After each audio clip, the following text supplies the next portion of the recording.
There we go. Okay. Uh, yes.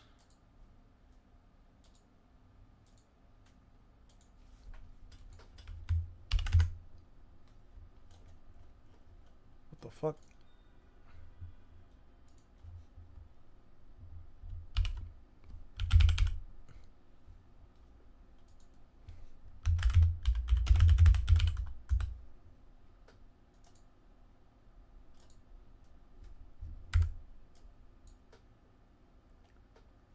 Yeah, right here. Wait, what the fuck? Oh, shit. Okay. Delete this one. There we go. Oh, because I was already in that server. That's why. At everyone. What's up, guys? What's up? What's up? What's up? Hope you guys are doing well. Hope you guys are vibing, chilling, feeling happy, feeling good. And if not, I'll send you a virtual hug. Naruto is East Blue level pirate. What the fuck? Oh, it's just a... Damn. What else was I gonna do? Yeah, okay, so we go here. I gotta hit up, I keep hitting that fuck-ass button. You know what? Move all this shit down, bro. I don't... Bro, move this, like, down here, bro. I don't want any of this. I don't even know why I have Eden up here, bro. Fuck that. Okay, back to the top. There we go. At Divine General. If anything, you can let the server, you can let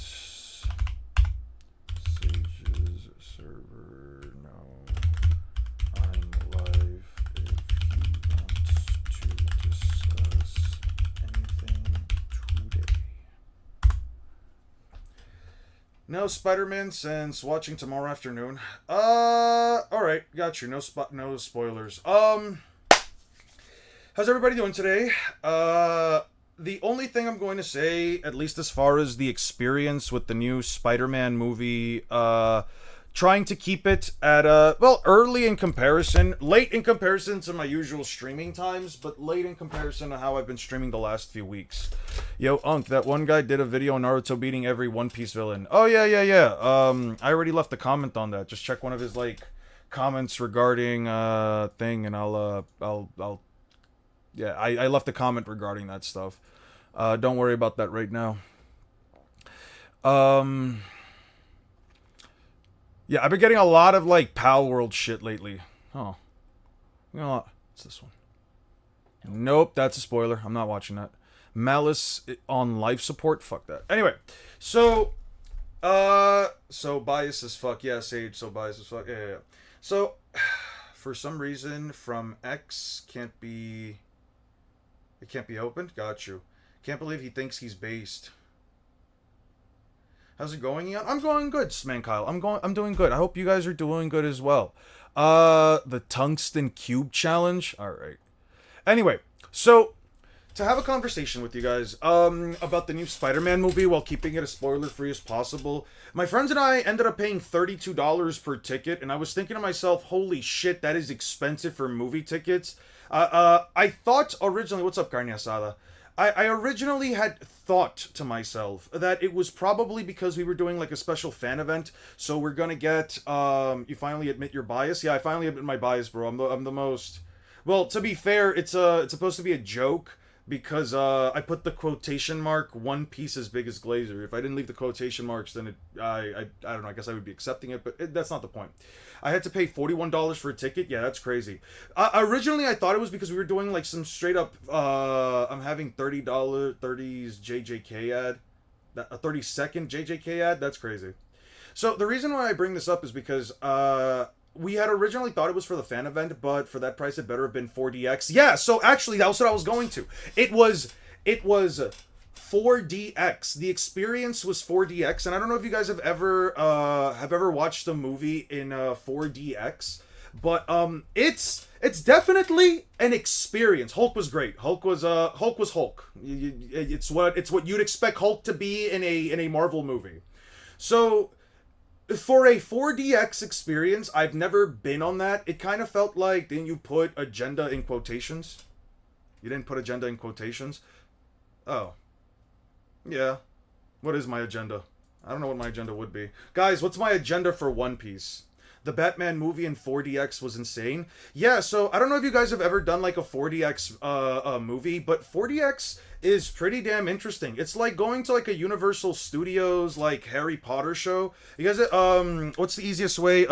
Amusement park interactive rides. Rides. So like when you have like interactive rides like in amusement parks, you guys know like the ones where like it's like a big shit show in the background and like where like you go to like the Harry Potter Mountain amusement park, Harry Potter ride, where it's like you go inside Hogwarts and you get to see everything from the inside, and it looks like a bunch like and it looks like a big like massive animatronic like movie theater where like the whole thing moves around with you as you're going to like all these different locations. It's basically that. If you've never been to like a 4D movie, a 4DX movie, it's basically like that, right? Where like the seats move along with you and they have like these little sprays right next to like your head so that you can actually feel like the wind as Spider-Man is swinging through the skyscrapers, or when there's like a big like fight scenes with explosions and stuff, like the seats move as well. It was definitely an experience. A friend of mine was kind of drunk while doing it, so it was pretty funny. And the other one had taken some marijuana edibles prior to it, and he said that shit was a fucking trip. I don't know. I thought the movie was all right. 4D was used for those roller coaster short films, right? I think so. It's a similar concept. Ain't a good phrase, seeing how they've been treating him. Fair enough. The only two movies I know that's come out in like the next 12 months that I care about are Godzilla, X Kong Supernova, and the Zelda movie. Oh yeah, that's right, the Zelda movie. No, Letty was not there. By the way, let me just give me 1 second. One momento, please. I'm just gonna screenshot this right here. And the date, time and date too, just to show her that you're calling her Lebby, just in case. Fuck you, Aster. I'm getting payback for you letting her know. But no, she wasn't there. I appreciate you for asking, but no, she wasn't there, Aster. She was I think she was doing some stuff at home. It was just me and my friends. Yeah, caught in 4K. Yeah, I went to watch a 4DX movie. And now Aster got caught in 4K. That shit is crazy. But anyway, so the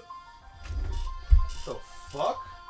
Oh shit. I got a phone call I got to attend to. Give me 1 second, guys.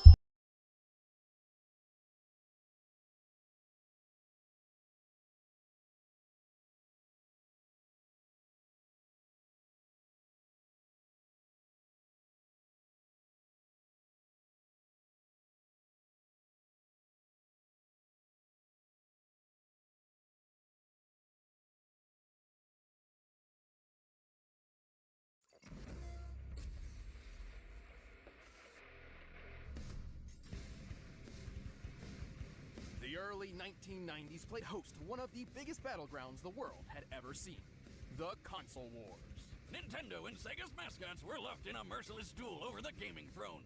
But when the smoke cleared, a surprise third challenger was rising to the top. The Sony PlayStation. And it didn't have just one mascot, it had two. Crash Bandicoot, the mutated marsupial from Down Under. And Spyro the Dragon, the powerful purple hero of the Dragon Realm. He's Wiz and I'm Boomstick. And it's our job to analyze their weapons, armor, and skills to find out who would win a death battle. Listen, I admire another brilliant doctor of science as much as the next guy, especially those with grand plans to take over the world. But I'm not sure Dr. Neo Cortex makes the cut. Why not? He's an evil genius who made a mutant Aussie army of animals to take over the world. Sure, but when it came time to assign a general for this army, Cortex chose, of all things, a bandicoot. A band of what? You're making that up. It's a real animal, look. Oh, hey, it's kinda cute. How's that little thing gonna take over the world? With the Evolvo Ray, Cortex did successfully mutate it into a powerful beast. However, when he tried to brainwash the creature, he utterly failed to create his fearsome general. Instead, he got Crash Bandicoot. So Cortex threw him out like trash, and Crash became his worst nemesis ever. Which is super embarrassing, because this Band of Crash is a few snags. Alright, I'm back. I had to take a quick phone call. I'm really surprised how sold out the movie is at my theater. Hopefully it's good, though. As far as the movie, if I had to rank all 4 Spider-Man movies after having watched Brand New Day, and this is not to speak on their quality, this is just out of my own personal preferences, I'm gonna be honest, No Way Home is the best movie, the best Spider-Man movie in my opinion, hands down. No Way Home is the best one just because it has all the Spider-Mans. Far From Home.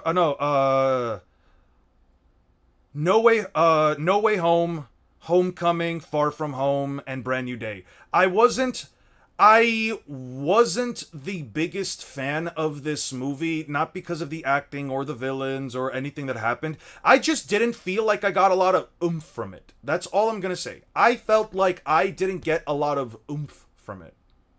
But yeah, that's basically a W comment from me for the screenshot. That's crazy. There is a possibility of a new One Piece movie. What kind of movie would you want since Film Red was somewhat musical? I just hope it's not a musical. Like, I'm not the biggest fan of musicals. I thought Film Red was fine, but I'm not the biggest fan of musicals as far as like a medium. As far as a form of media. I don't know. Musicals have never done it for me. They're usually, I don't want to say cringe, but whenever a movie or a TV show starts to go into this whole like song and dance garbage, I'm just immediately shut down. I just immediately shut down, bro. I don't care about the lyrics. I don't care about what the characters do. The music is never entertaining for me. I don't think I've ever been to a musical where I thought, man, the music slaps. Like, it's usually very cringy music to me. Like, characters just breaking out to dance for some reason. I don't know. Not for me. Okay, I go with an open mind to it. Go with an open mind. Listen. Again, for me, I just did not care for it as much. I don't think it was a bad movie. I thought it was a great representation of Peter Parker. The only thing that kind of had me thinking was like, how does he afford all this shit? But besides that's the only thing I'm gonna say. I just thought to myself, like, man, as far as like a Spider-Man plot goes, and as far as like the severity of everything that is happening, I understand the high impact of the things that's going on, but it didn't feel like a Spider-Man plot to me in certain ways. I don't know how to explain it. Maybe after the movie has passed enough time, we can have an actual discussion over it. But for now, yeah. You should watch the Epic Musical, Its Peak with Fan Foundation. Watch Epic the Musical, Its Peak with Fan Animation. I just don't like musicals at all, so I'll just say no. Korra does not have the speed to take down the world government. The Korra scaling would be too much for his old heart. That's crazy. Korra, the worst avatar of all time. Yo, we were actually talking about Korra yesterday, because some friends of mine were talking about, like, the new avatar. So my 3 friends, Brandon, David, and JP, they were all talking about, we were talking about, like, Avatar and all that stuff in Korra, because all 3 of them actually did watch Korra, and they were like, yeah, you know, like, a lot of the hate for Korra is definitely overblown, but there are some stuff about the series that you're just like, that, like, even as a fan, one of them said, like, even as a fan, he's like, what the fuck were they thinking? Like, there are things that aren't defensible as far as Korra goes. There are things that are 100% blown out of proportion, but overall, it's like, one of my friends said, whatever the new Pavu or Pavi or whatever the fuck the new avatar is named, they were like, one of them specifically, though, I think the one that, like, watched it the most, because I think he watched it, like, 2 or 3 times, he was like, whatever the fuck the Legend of Pavi does, it better, like, fix Korra, because he was like, because I don't know, man, it was... He was like, give Korra some grazes, glaze her, do something, but like, Korra definitely like needs like a bump up as far as like fandoms go, because it's not even like a matter of like opinions of whether like Korra was good or bad. It's just that like the way that fans look or think about the Legend of Korra, and I'm not the biggest Avatar fan, so ignore what I say. So that the Sage thing go anywhere. I hit up Divine General. I hit him up on Discord on stream as soon as why did the live get removed. I had to... Oh, yeah. Who the fuck is Crunchy Milk and why does he have his bald Zoro profile picture? That is so funny. Anyway, made a small mistake. Had to reset. But yeah. deserves every bit of slander genuinely. Well, okay, that's your opinion. I'm the kind of guy that, like, listen, I don't care for Avatar that much. I thought Avatar: The Last Airbender was just okay as a kid. Even now as an adult, I think it's just fine, so I can't really speak much on it. But yeah, that's whatever you think, man. Whatever you guys say. I still need to watch the new Avatar movie. I'm not that interested. I'm a casual Spider-Man watcher, so I don't mind the opinion. Yeah, that's the thing. I'm a very casual Spider-Man watcher myself. I've only watched the movies, and I've only seen, like, the Spider-Man 90s animated series and Spectacular Spider-Man, which I still think is the best Spider-Man show, Spider-Man cartoon, but that's just my personal opinion. Also, best theme song, can't at me otherwise. Yeah, but that's the thing, OneSport. You think everything is amazing. You think everything everyone thinks is trash is amazing, so yeah. Hearing you say it's amazing is about the same as hearing Ali saying it deserves as much, every bit of slander genuinely. Like, I think that on both ends, I think both are just, like, on the white and black ends of it. There's just a divide between Aang stans and Korra fans. I do agree with that. There's a lot of people that just love Avatar Aang, but absolutely despise Korra. You know what's crazy? Listen, I'm not the type that, like, always blames things on, like, a character being, like, a woman or being a character of color, but, like, I feel like for a lot of people, and I'm not saying that they've ever mentioned this, but I sometimes feel like because Korra is a woman and she's also a woman of color, that people just probably don't like her. Or probably had, like, already some, like, predisposed opinion of her. At least in certain cases, but yeah. I need Ben 10 to get more love. What the fuck? In fact, I'll make Ben 10 content. I've been wanting more Ben 10 love. Not as far as content goes, but as far as, like, actual, like, media representation. The whole, like, Ben 10, yo, we still bumping French Underground? Yeah, bro, we're still bumping that bullshit. Yeah, that straight ass. Yeah. We're totally bumping to it. I put my friends onto it. I should have put them onto it yesterday. Fuck, I forgot. Korra is the worst Avatar. I can't speak on that, so I don't know, man. I think, Avatar Roku did some pretty fuck shit. Like helping his friend... Basically, helping his friend stop a volcano that only resulted in his death and his friend essentially taking everybody out. That shit was crazy, bro. What would you do if Korra was blue person? I wouldn't watch it anyway. I don't like Avatar. Have you watched Spider-Man Brand New Day? If so, what did you think about it? The most I can... Because there are people here that do want to watch the movie, I'm just not going to spoil anything. I thought it was alright. It's my least favorite of the four Tom Holland movies. It's my least favorite of the 4 Tom Holland movies, but if I had to be honest, it wasn't bad. There's nothing inherently bad or wrong about it. I just didn't feel as much of a connection with this version of the movie, even though I thought it was alright. You know what I'm saying? I joined the live and Eon is rambling about his favorite character, Superman. I was not rambling about Superman in the slightest bit. You gotta clean your ears out, son. Iron Man's new combos remind me of Goku. That sounds awesome.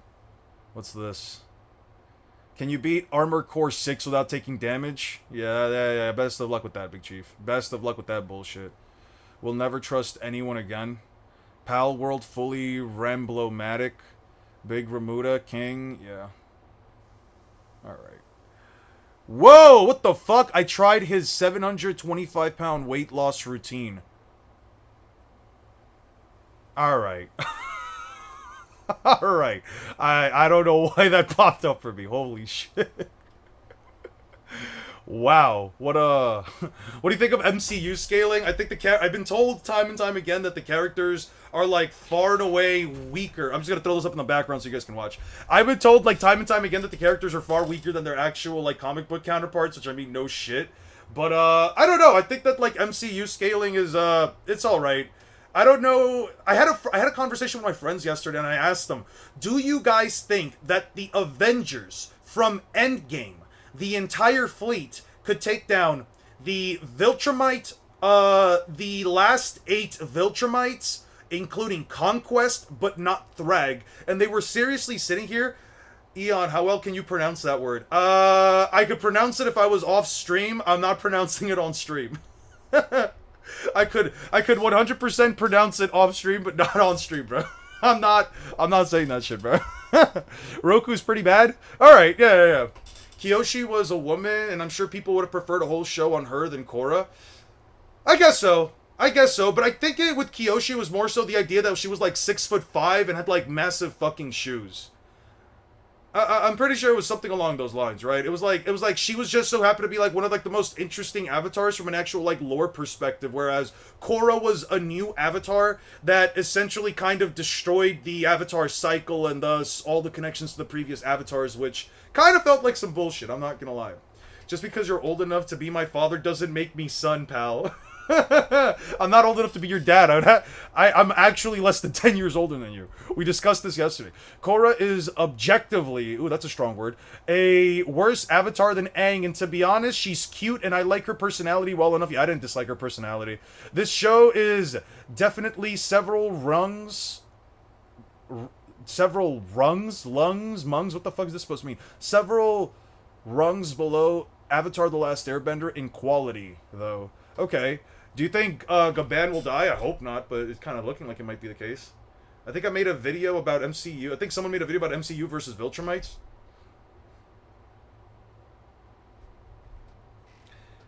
Eon, between MCU Avengers and the Shinobi Alliance, who you got? That's actually a good question. MCU as in Endgame? Can we get some? By the way, thank you so much for the $5, One Man. Can we get some W's for One Man, please? Can we please get some? Can we please get some W's for One Man? From what I've seen, MCU characters speed scaling is ass. It does seem like ass. You think Summers is above Kaido now after reflecting King of Hell? That depends. Do you think that Kaido can't deflect King of Hell? Because I would probably put a lot of money that Kaido could deflect King of Hell, bro. Yeah, nah. Dragon's Damnation? Yeah, no, I think Kaido is easily dealing with that attack. Guess what? Still better than Korra left for Pavi than what? Than any other avatar left for the next. I don't know about that. Removing the entire avatar cycle? I mean, alright. Avatar Kyoshi didn't leave a fucked up world for Avatar Roku. Avatar Roku left essentially a legacy with his friend that would eventually turn into the entire extermination of the air nomads. So I don't know about that per se. That's a little crazy to me. Eon is a naughty, lying old fossil. That's crazy. Why are you calling me naughty, bro? You are old enough to be the missing link between his bloodline and apes. Did you just fucking call me a... What the fuck? You just called me a fucking missing link. That is actually kind of rough. I feel like the Shinobi Alliance would win because of the overwhelming numbers and high tiers, but at the same time, I don't know. That depends. You guys think that Viltrumites can fly at light speed in a vacuum? Sorry, in an atmosphere? Let me ask you guys this. Do you believe Viltrumites are light speed inside of a vacuum? Inside of an atmosphere. Let me ask you guys a question. Yeah. Do you believe that Viltrumites can move at light speed in an atmosphere? Yes, no. Because depending on how you answer that, a vast majority of the Alliance would 100% be cooked. Do you think Loki could 1v1 Kaido? Yeah, I definitely think Loki can 1v1 Kaido. Why do so many people downplay One Piece so much? Because if you want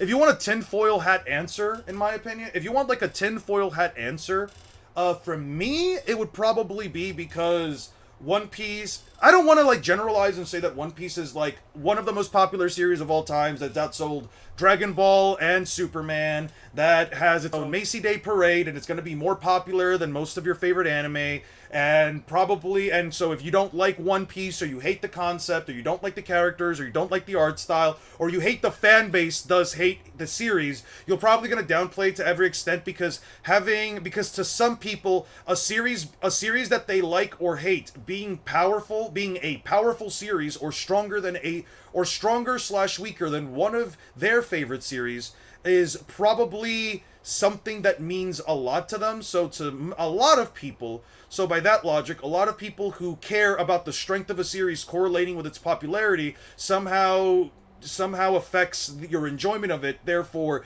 if One Piece is a weak series and you convince One Piece to be a weak series, then you at least have that over it. I don't know, man. It's some bullshit. No, only in a vacuum? Yeah, I would agree in a vacuum, but not in an atmosphere. have never been shown, to my knowledge, to fly at light speed in an atmosphere. Kyoshi had a way to stay alive for centuries. She chose to die, leaving us with Roku. Yeah, but Roku didn't do a lot of fuck shit besides just the end of his life in the volcano. Like, what else did Roku do that was so bad besides just not defeating his friend that was going to essentially declare war on the planet? I don't know, man. I think that would be a little crazy. By the way, these stop motion animations are kind of crazy. I'm not really usually a fan of like fan film stuff, but like I am a fan of like big robots. Holy shit. Wow, I really am a fan of like robots and like cool transforming, combining robot. This shit is kind of badass. I ain't going like, oh, it becomes a fucking big ass sword. Oh, this shit kind of cool. Wow. Wow. The Predaking Combiner? That's pretty cool. It's pretty sick. Korra is a genuine bum. When I say... when I was a kid, I started watching with an open mind. She was just that bad? Sure. Reminder that the Ten Tails got tagged by Mifune's Lightspeed Slash. Korra had a harder villain compared to Aang. The writers have some torture fetish. She got poisoned, betrayed by her uncle, who's the only non-misogynist from her village, and had a PTSD arc. Yeah, I heard about that. They can go beyond the speed, that speed in a vacuum, but they'll destroy the planet. Yeah, I did see Omni-Man do something like that. I wasn't sure if, like, that's something that, I wasn't sure if that was, like, a one-time thing, or if, like, the, Viltrumites can all actively do that, because otherwise, just, why not the fuck just do that?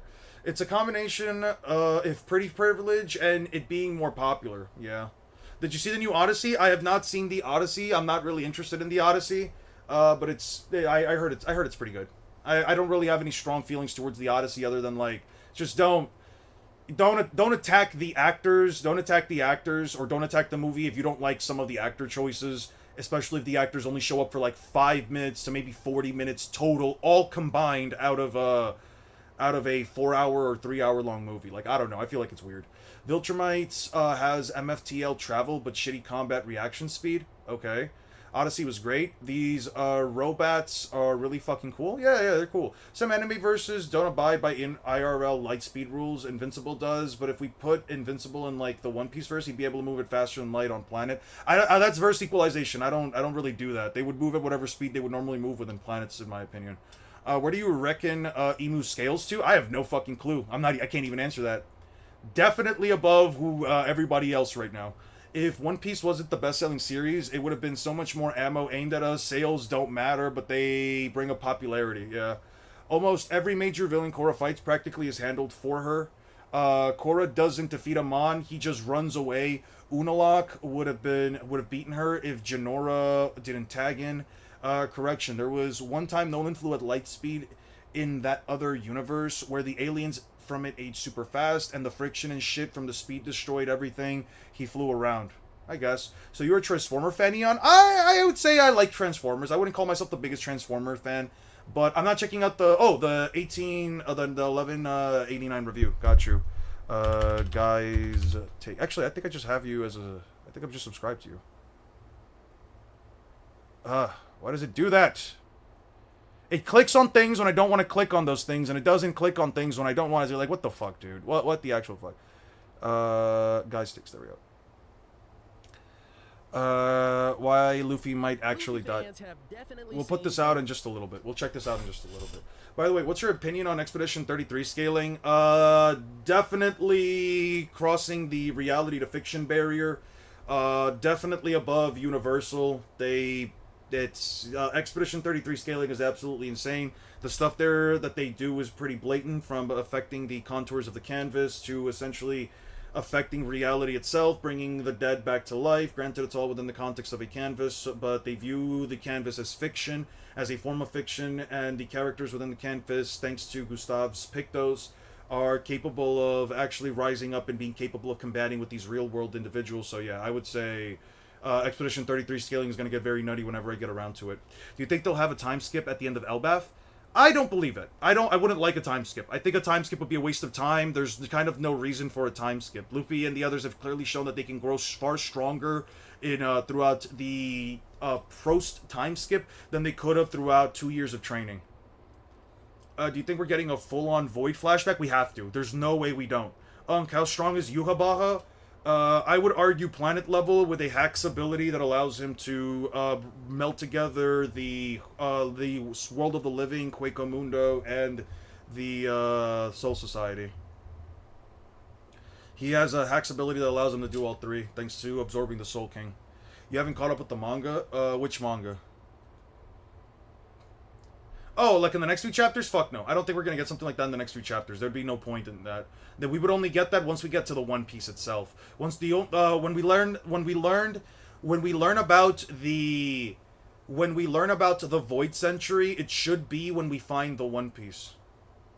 They are uni when Renard stated that they are stated to be unable to destroy the canvas. The canvas itself this canvas itself contains its own universe with its own time space, its own space time with its own time space, and they created it by basically bringing it to life. You could argue it's hacks, but the fact is that Renoir can literally. Wait, he stated to be unable to destroy when Renard stated to be unable to destroy the canvas. No, they should have been able to destroy the canvas. That's how they are literally capable of getting rid of it at the end. They destroy the canvas. At least the final characters are able to do it. Why you ignore your last comment? I haven't ignored your comment. I'm going down one by one. Please check on Speed Racer. I want to know your opinion. Speed Racer. I don't know what you're talking about with Speed Racer. Does that movement require light speed to be that destructive? I don't know if it does, but it is what it is. Do you believe that Viltrumites can take over a Golden Age Cybertron? I don't know what Golden Age Cybertron is, nor do I know how powerful the characters are. Eon was dancing in a nightclub, so I have to pay him for a private dance, but god damn it, it was worth it. Alright, that's what you wanted me to read. Exposition 33 characters when the fight takes place outside of the canvas. True.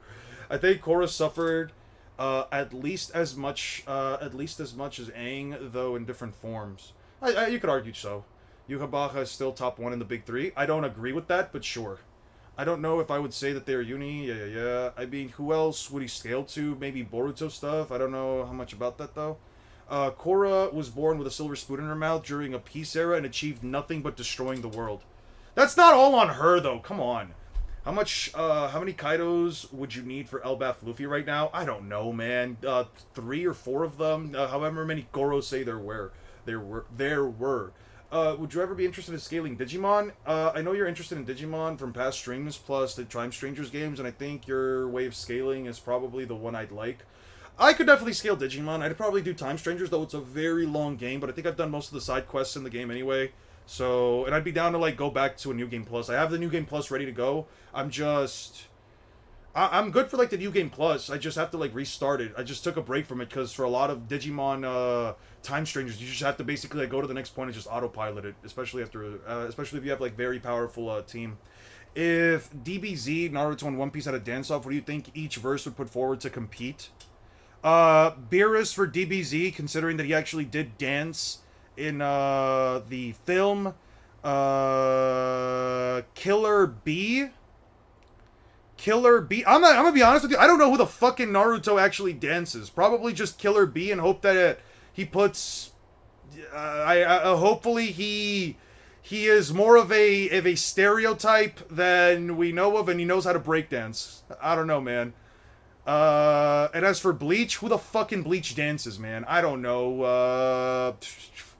Orihime, adult Orihime in a belly dancer's outfit, I think would probably beat both of them. I don't know, man.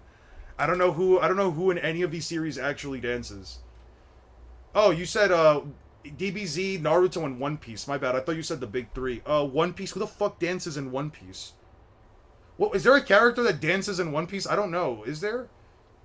Jesus Christ, you guys are kidding me. Speed Racer is a racing movie. You should check it out. I personally love it. I have heard... Oh, wait. I know of Speed Racer, and I've heard of the movie. You're talking about, like, the 2007 movie? I don't know, man. I heard that movie was alright. Omni-Man needed 2 other Viltrumites and the planet's core to be destabilized, and even then he had to escape the blast radius, or they would have died. Holy Knights that we've seen versus Kaido's whole crew. I mean, they're at least beating a majority of the crew. I don't know if you can argue they can beat Kaido, but yeah. All Korra villains destroy all of Aang's villains. You know, Zuko or whatever. In fact, the Bloodbender almost killed adult Aang. Naruto fans don't accept Boruto until it's time for power scaling. Agreed. In short, how I understand the Almighty, Luffy would have to be able to fight in the future while being in the present to beat Yhwach. Of course, a certain arrow would help. I mean, I don't think Yhwach puts this version of Luffy in that position, especially off of raw speed. I don't know, man. If Luffy sees into the future and sees that there's a trap where he's about to step and he moves out of the way, but then he sees another vision that says something else, it's like, I don't know, man. You can argue Yukabaka's future sight is better than Luffy's, but Luffy's still just straight up faster. The night before the fight, the characters say the reason Renoir didn't erase the canvas yet is that he's too weak to do it right now. Prime Renoir is probably Uni, but the one we fight likely isn't. Yeah, but I don't really care about the one we fight. Besides, Verso's the one who destroyed the... Technically, is the one who destroys the canvas, so yeah. To my knowledge, Transformers scaling fluctuates a lot. Like, they have the tech that could destroy entire universe, but they get killed by not even mountain-level shit. Yeah, there's also iterations of the Transformers where they're, like, way fast enough to, like, dodge beams and shit, but they're also, like, in some cases, like, only as fast as, like, their vehicle transformations let them be. Who do you, then think has the most hacks in the big three? Most hacks in terms of quantity or quality? Because if you ask me quality, it's completely subjective. Quantity, we would have to make like a tier list of all the hacksiest members of the big three and then compare how many abilities each one comes with. Aang no diffed him after giving him a chance to surrender. What is this Korra revisionism? I was thinking B2. We checked the Avatar death battle. Django full body? You guys think full body and Django are gonna tear up the dance floor? Sure.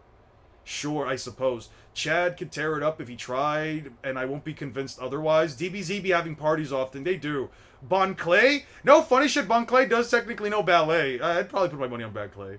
Bon Clay. It was her idea to open the door to the spirit realm. A plan so dumb that even the spirits tried to stop her. Also, the new trailers of the new show with Pavi even call her a bum let down. That's... I don't think I heard that. I don't think I would actually hear that in a trailer, but sure.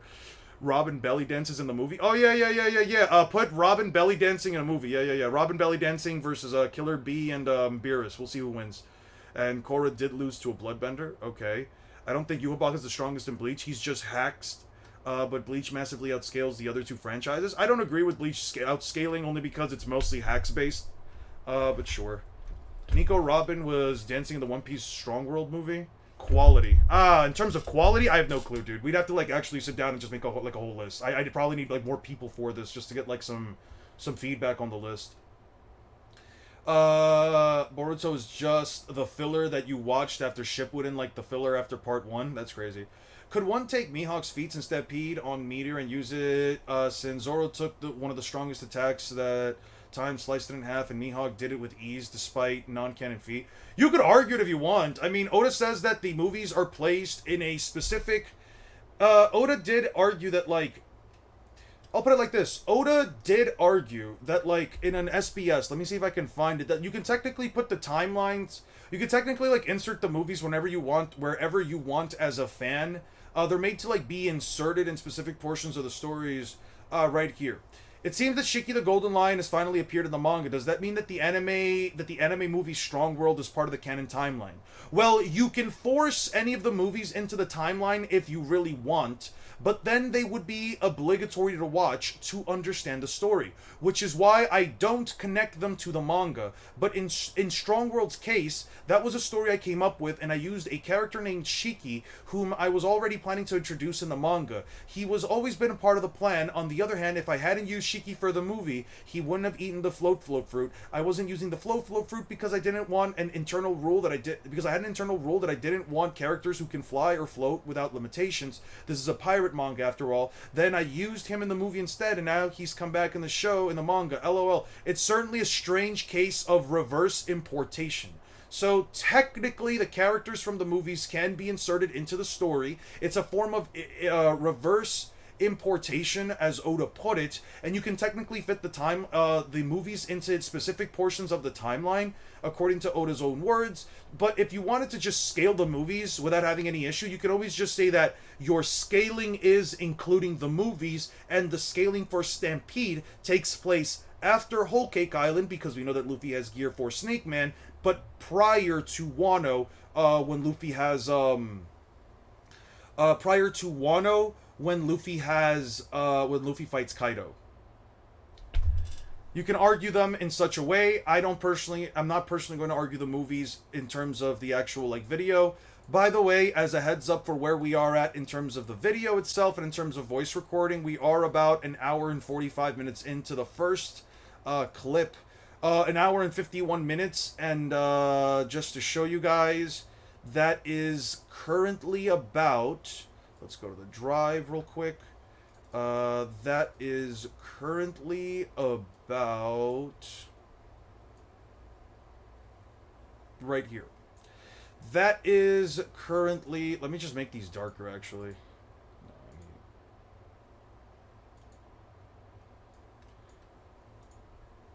Sorry. That's currently about 32 out of 40-ish, about 48 pages. 32 out of 48 pages, so we still have a little over an hour to go. 48 pages, yeah. Django danced his way out of jail time. Literally danced so good he got a pardon. Maybe Django. Maybe Django would actually do it. Man, you guys know so much more about One Piece than I do. I might actually be a fraud, no funny. What do you mean Django? Does Django tear up the dance floor? Bleach new episode be wild. Are you talking about the one with Yoruichi? Talking about the one where Yoruichi does, objectively speaking, nothing in the fight? She just becomes Gooner bait and then does nothing. That version? That fight? Yeah. Got you. Alright. Anyway. Sage mode or Gear second, which is more iconic? I think I've seen second Gear more. I don't know which one's like more iconic, but I mean, I guess the second Gear pose is more iconic than the Sage mode pose, because the Sage mode pose pops up in like one thing, and then Luffy does the Sage mode, the Gear second thing more often. I mean, we've also seen like sports athletes in the Olympics even like reflect on Luffy's second Gear pose. I'm not sure, and I don't say this out of bias, but I'm not sure if I've actually seen like anybody really do like the cross-handed Sage mode pose. Although now that I think about it, it probably has happened. I would say that second Gear is just more iconic in my opinion. Now they actually say that the previous Avatar let the world down to a degree that now the Avatar is a hated being, from beloved to despised worldwide in one generation. How do you manage that? I guess they just wanted to hate on Korra. Fuck, I didn't know that. Shit, that's kind of crazy. I guess Korra just is trash.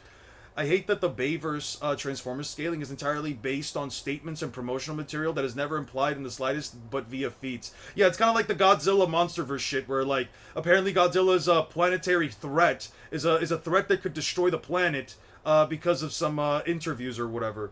How do you feel about the parrot emu? I think it's fucking stupid. I'd really rather not talk about it. People are calling me a parrot because of the whole like Eon emu thing. Shiki was kind of nerfed in Strong World. Now this. Alright. So the movies are anime canon, not manga canon. No one said they are anime canon. Stop including the films in your scaling. Who the fuck said I'm including the films in my scaling? Who the fuck ever said I did that? Bro is actively making shit up. I don't include films in my scaling. I'm just saying the author says you can fit them in if you want. Aang had more of a silver spoon. People worshipped the Avatar. Then Aang had to deal with Iroh, etc., and the Fire Lord was a bum. I don't know about that, because Aang lost all of his people. Most people didn't believe in the Avatar by that point, or thought that it was like just like some dead myth that had died a long time ago. I don't know, man. That doesn't exactly connect back and forth. Most franchises have a meta to convert DC to AP. Also, speed is usually split into different categories. Eon defraud. Yoruichi and Urahara are getting in Fortnite, by the way. Good for them, I guess. Yoruichi went out sad. Yoruichi went out pathetic. It's the Bleach problem. You give a character a transformation that is just visually appealing to the audience, and it doesn't do a single goddamn thing. You still can't tell me that Kenpachi Zaraki did anything against, like, the Miracle guy but make him stronger. That's all he did. Like, yeah, Bleach has that problem. The characters end up not doing jack shit. Is Sage Mode or KCM more iconic? I would say KCM's more iconic than Sage Mode. I would argue that KCM is definitely more iconic. I've seen so many sports players doing the second Gear pose. You can't hate Korra more than the Avatar team did. Yeah. But for the introduction, I'll say Sage Mode. But for iconic in IRL, definitely Gear 2. I would say that like the Sage Mode introduction was extremely iconic. I can't even deny that. That was extremely iconic, especially with the drums in the background, with the drums and like the little crackling in the background. Korra is getting what she deserves. You just don't like her, do you? You just have like an actual deep-seated hatred for that bitch, don't you? Yeah, we were more hyped about Yoruichi posing than her fighting. That's what it is. I mean, did you guys hear somebody got divorced because of Bleach? Motherfuckers will talk all this shit about One Piece and Naruto, but like Bleach fans literally have somebody getting divorced because the author of Bleach was about as big of a pervert as Naruto in One Piece, and his art style was the biggest straw that broke the camel's back. For as unrealistic as like One Piece physical, for as unrealistic as One Piece body proportions are, and I would say One Piece has the most unrealistic body proportions of them all, the fact that Kubo added so much detail to Yoruichi's behind really set it up for them, bro. Name your video. Luffy versus Naruto is not close, never has been, something like that. It's gonna have a couple of names. One of them is gonna be, in my honest opinion, Luffy beats Naruto in the first 100 chapters, and the second one is Luffy unironically. I'm just gonna write some shit. I'm just gonna write some bullshit. People defend Aang because of nostalgia and don't see his mistakes, like in the comics. I don't think most people read the comics, and I don't think most people care about the comics. And that's not me defending Aang because I have a preference or nostalgia for it. I did watch it as a kid, but again, I didn't care for Avatar. I think my favorite version of Aang was the one where he had hair. I don't know why, it just felt so much different. I know how it happened. Korra opened a portal to the spirit world, and there's some crazy shit-ass beasts there that benders just can't deal with. She's stupid for that. Yeah, that was basically what I was just told before. Yeah, exactly. I told them if he's there, he can join, I guess. If he's there, he can join. Yeah, sure. Just let it. Oh, yeah, appreciate it, Matsukami. If Sage does see the message, yeah, I'll just be streaming for a couple hours. Nothing crazy. Just bullying her at this point. But that's the thing. It's like, okay, Korra could not have been that bad of an avatar, like, all things considered, but, like, I guess when you guys put it that way, and I can clearly tell that some of you do have, a bias against Korra. I will say, like, not even to defend Aang, but it's like, it is kind of crazy, at least in my personal opinion, that, like Memento put it, you go through, how the fuck do you, in one generation, fuck up literally the entire concept of being an avatar, and then wait out of your way that, like, I don't know how many years afterwards, people are actively despising the avatar. I don't know, man, that shit is crazy. Unk, I'm not biased towards her. I don't know, man, you said she gets what she deserves. That... You can hate her all you want, and listen, I'm not telling you it's a bad thing to hate Korra. I don't personally care. I don't personally care, right? I'm not here to defend Korra. I could give two shits about the character in the same way I could give two shits about Aang. I'll try to at least defend both of them to the extent of the knowledge that I have. But all I'm saying is, when you say she's getting what she deserves, it does come across as a bit biased.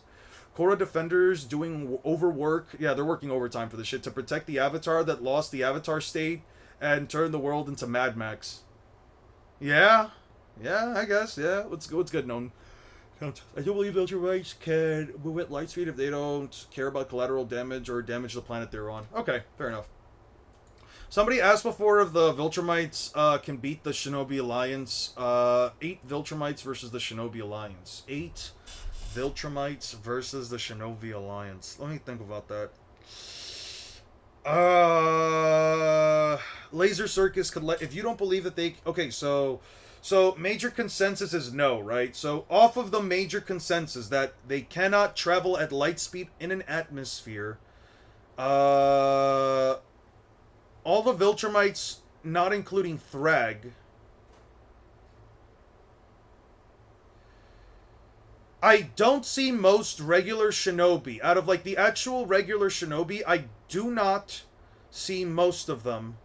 I do not see most of them defeating or damaging the Viltrumites. I just don't see it. Most shinobi, whether they would have to seal them, but in order to seal them, you would have to argue that they would weaken the Viltrumites enough, kind of like how they did with the Edo Tensei, in my opinion. It's kind of rough because it's like, okay, I'll bring up the. Oh, by the way, let's check this out real quick. Days. If you thought the previous chapter was rough for Luffy, this new chapter takes things to a whole new level of despair. The chapter opens with Luffy pinned to a tree, spitting up blood. Imu's sword seems to be sapping away the life force of the tree. This one shot against Luffy really seems more brutal than the rest he's faced so far. While I still prefer the Kaido's one shot against Luffy at the beginning of Wano, this is shaping up to be Luffy's worst loss. At least Kaido and Kizaru played around with Luffy in their own way. It's on the creators. They wrote a terrible character with a really stupid plot. I realize that, yeah. Listen. Fair enough, I guess, but she did destroy the world, and it's a valid reason to hate her, right? Hey, listen, again, listen, you don't need a valid reason for me to hate her. If you want to hate Korra, listen, I am Sasuke's wife's #1 hater, to the point where I do my best to not even give her the respect of calling out her name, alright? I will call her, she to me is nothing more than a character by association to other people rather than her own fucking character, alright? So I am the last person who can tell you whether or not you can have a valid reason to hate anybody. But all I'm saying is, you could still, like, for example, I could definitely say I am biased against Sakura's mother. I am biased against Sakura's mother. That doesn't mean that I don't feel like my hatred for her is valid. You can validate your own hatred however you want, bro. You don't need me to tell you whether or not it's valid. Though I will say, destroying the world, even though people are telling you not to, does sound like a pretty fucking stupid thing to do. Also, yeah, a terrible plot and a terrible character with a really stupid plot. Korra was raised by the Avatar to be the Avatar in a sheltered way. Also, people blame her for losing the Avatar state, but not her villainous uncle who deeply hurt her to do so. Yeah. Is an amazing Avatar. Who else had to fight Vatu? It's like once every 10,000 years, her and Wan are the only ones that experienced it, not including game shenanigans. Do you think Luffy is gonna call up his friends to storm Mary Joie after Elbaf? For now, probably not. Not until we reach, not until we reach Laugh Tale. You're acting like nobody told her something was off. Thrag is, to my knowledge, the only Viltrumite that is planetary on his own. It took 3 of the strongest Viltrumites to destroy an already destabilized Viltrum, which has usually gotten to moon level. She's promoted to wife. Sasuke's walking sea rag, you can call her. I don't really care. Don't worry, Luffy's coming back with Gear 6. I hope not. Wait, how many Viltrumites versus the Alliance? 8 Viltrumites. The remaining 8 Viltrumites, not including Thrag. But they are including Conquest. So, 8 Viltrumites, including Conquest, not Thrag, though. I know, so why doesn't her uncle get more to blame for nearly destroying the world in Korra and during to save the world during the crisis? Why do people hate, apart from the obvious, from the Obito thing? Treating Naruto like shit, mostly the anime adaptation, making fun of an orphan, never apologizing for any of it, trying to manipulate Naruto's feelings, having the audacity to say that she caught up to Naruto and Sasuke, and then trying to be part of the team when she's clearly fighting far above her weight class, and genuinely the only thing, and like, yeah, you could always argue that, like, well, she had, like, the Sasori fight, which was good for her, and, you know, she saved people during the Pain arc, and she saved Naruto's life during the War arc, but it's like, none of that makes up for her having a shitty behavior, shitty emotional control, being a manipulative fuck against the guy who is essentially the closest thing to her best friend at this point in the story, trying to manipulate his feelings for her, and then also destroying her own home because her daughter was asking questions about her father, and thus destroying her own home, making her and her child homeless for a time. Yeah, there's plenty of reasons to dislike the character. I just hate her because fuck that bitch. Yeah. And the pink C-Rack is barely in Boruto Blue Vortex, yeah. Imagine Pavi using the spiritual bond and only having access to talk to Korra. Yeah, that would be funny. That would be really fucking funny. Like, she goes back and, like, tries to yap with Korra, tries to talk to the other avatars, and it's just Korra. Anything more than 5 is kind of overkill. It's basically multiple night guys flying around blowing up planet. Is multiple night guys flying around and blowing up the planet? Oh, it's GG's. Anime made her shitty, and the ending itself is so bad for her. Yeah, I don't know why she married Sasuke. I don't know. I don't understand why they had to make that whole plot line. If she had listened and didn't follow him, he would have. They need Sasuke and Naruto to even stand a chance. Why did your thing Google Translate Sukuna into disaster? Your glaze is crazy. That's crazy. Why did your thing Google Translate Sukuna into disaster? I don't know. Shinobi Alliance destroys the Viltrumites. I low-key was way more annoyed by Naruto than Sasuke's wife. That's fair. If you're more annoyed by him, like, here's the thing. Oh, yeah, and then she also took multiple minutes to stab out Obito's eye when he was literally there. When she was literally there. How much shit happened in between it? Naruto had to pop right out, go all the way to Guy, kick the TSO away, jump at Madara, slam him with a Rasen Shuriken, then get Minato's kunai, Which, I don't know why the fuck Naruto picked up on Minato's kunai. Did anybody know why the fuck Naruto put Minato's kunai in his mouth, in his teeth? Like, I felt like that was just one of those things where, like, Kishimoto drew it for the sake of aura and nothing else. Why does he have this kunai in his mouth? Okay, so he still has it there, then he gets knocked back, and then the kunai just never, the kunai just never matters again. He had the kunai in his mouth, he hits it. Was it for, like, emotional comfort or some shit? Like... The kunai just ends up not mattering whatsoever. What the fuck? Anyway, even sees Sukuna Glack Glack. What are you talking about with Sukuna? I don't know much about Naruto. How would the Leaf Village handle against modern Godzilla? They don't take out Godzilla. The Leaf Village does not take out Godzilla. The Leaf Village does not deal with Godzilla. It's what if Yoru is the missing Nefertari? Yoru is the missing Nefertari / Alabasta weapon. I don't know if that's necessarily... I don't know if I would agree with that, but that would be interesting. Just them pushing their speed like Nolan did at the Thraxan planet, but they're blowing up. They're blowing up around the planet. Viltrumites fly straight through these bums. I mean, no, listen. The Shinobi Alliance, every single Shinobi there that isn't a named Kage or... anyone there that isn't, like, a Kage... some of the Kage in general. They're all getting ripped apart by the... I thought it was for teleporting Sasuke to him. I guess? But this is Minato's kunai. Was it ever even remotely implied? Was it ever even remotely implied?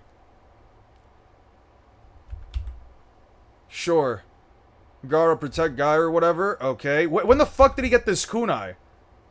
When the fuck did he get this kunai? And also, Tobirama teleporting him doesn't make any sense because this is Minato's kunai. It does not have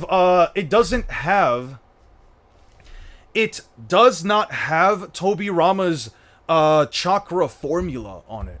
So that's why I find it to be so weird. Like, Naruto picks it up, puts it in his teeth, puts it near his mouth, cool, but it doesn't... They didn't link their marks. No. They marked themselves with each other. They both left their own markers on top of each other. They didn't link their marks so that Tobirama can use all of Minato's flying Raijin markers. I don't think that happened. When the fuck did that happen? That was the whole plot point. Naked link each other's marks to teleport. Yeah, no, I realized that, but they need to use their actual marks in order to do so. It's not just something that they just randomly do without it. One second. When does Obito... Okay. It's right before this, right?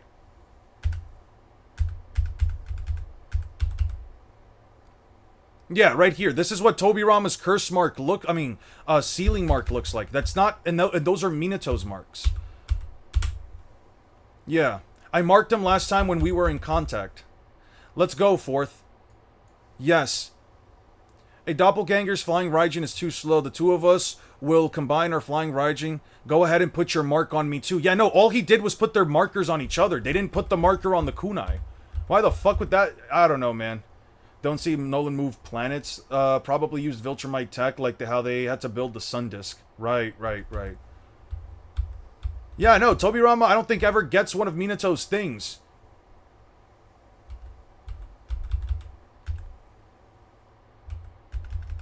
Oh wait, no. No. You're right. They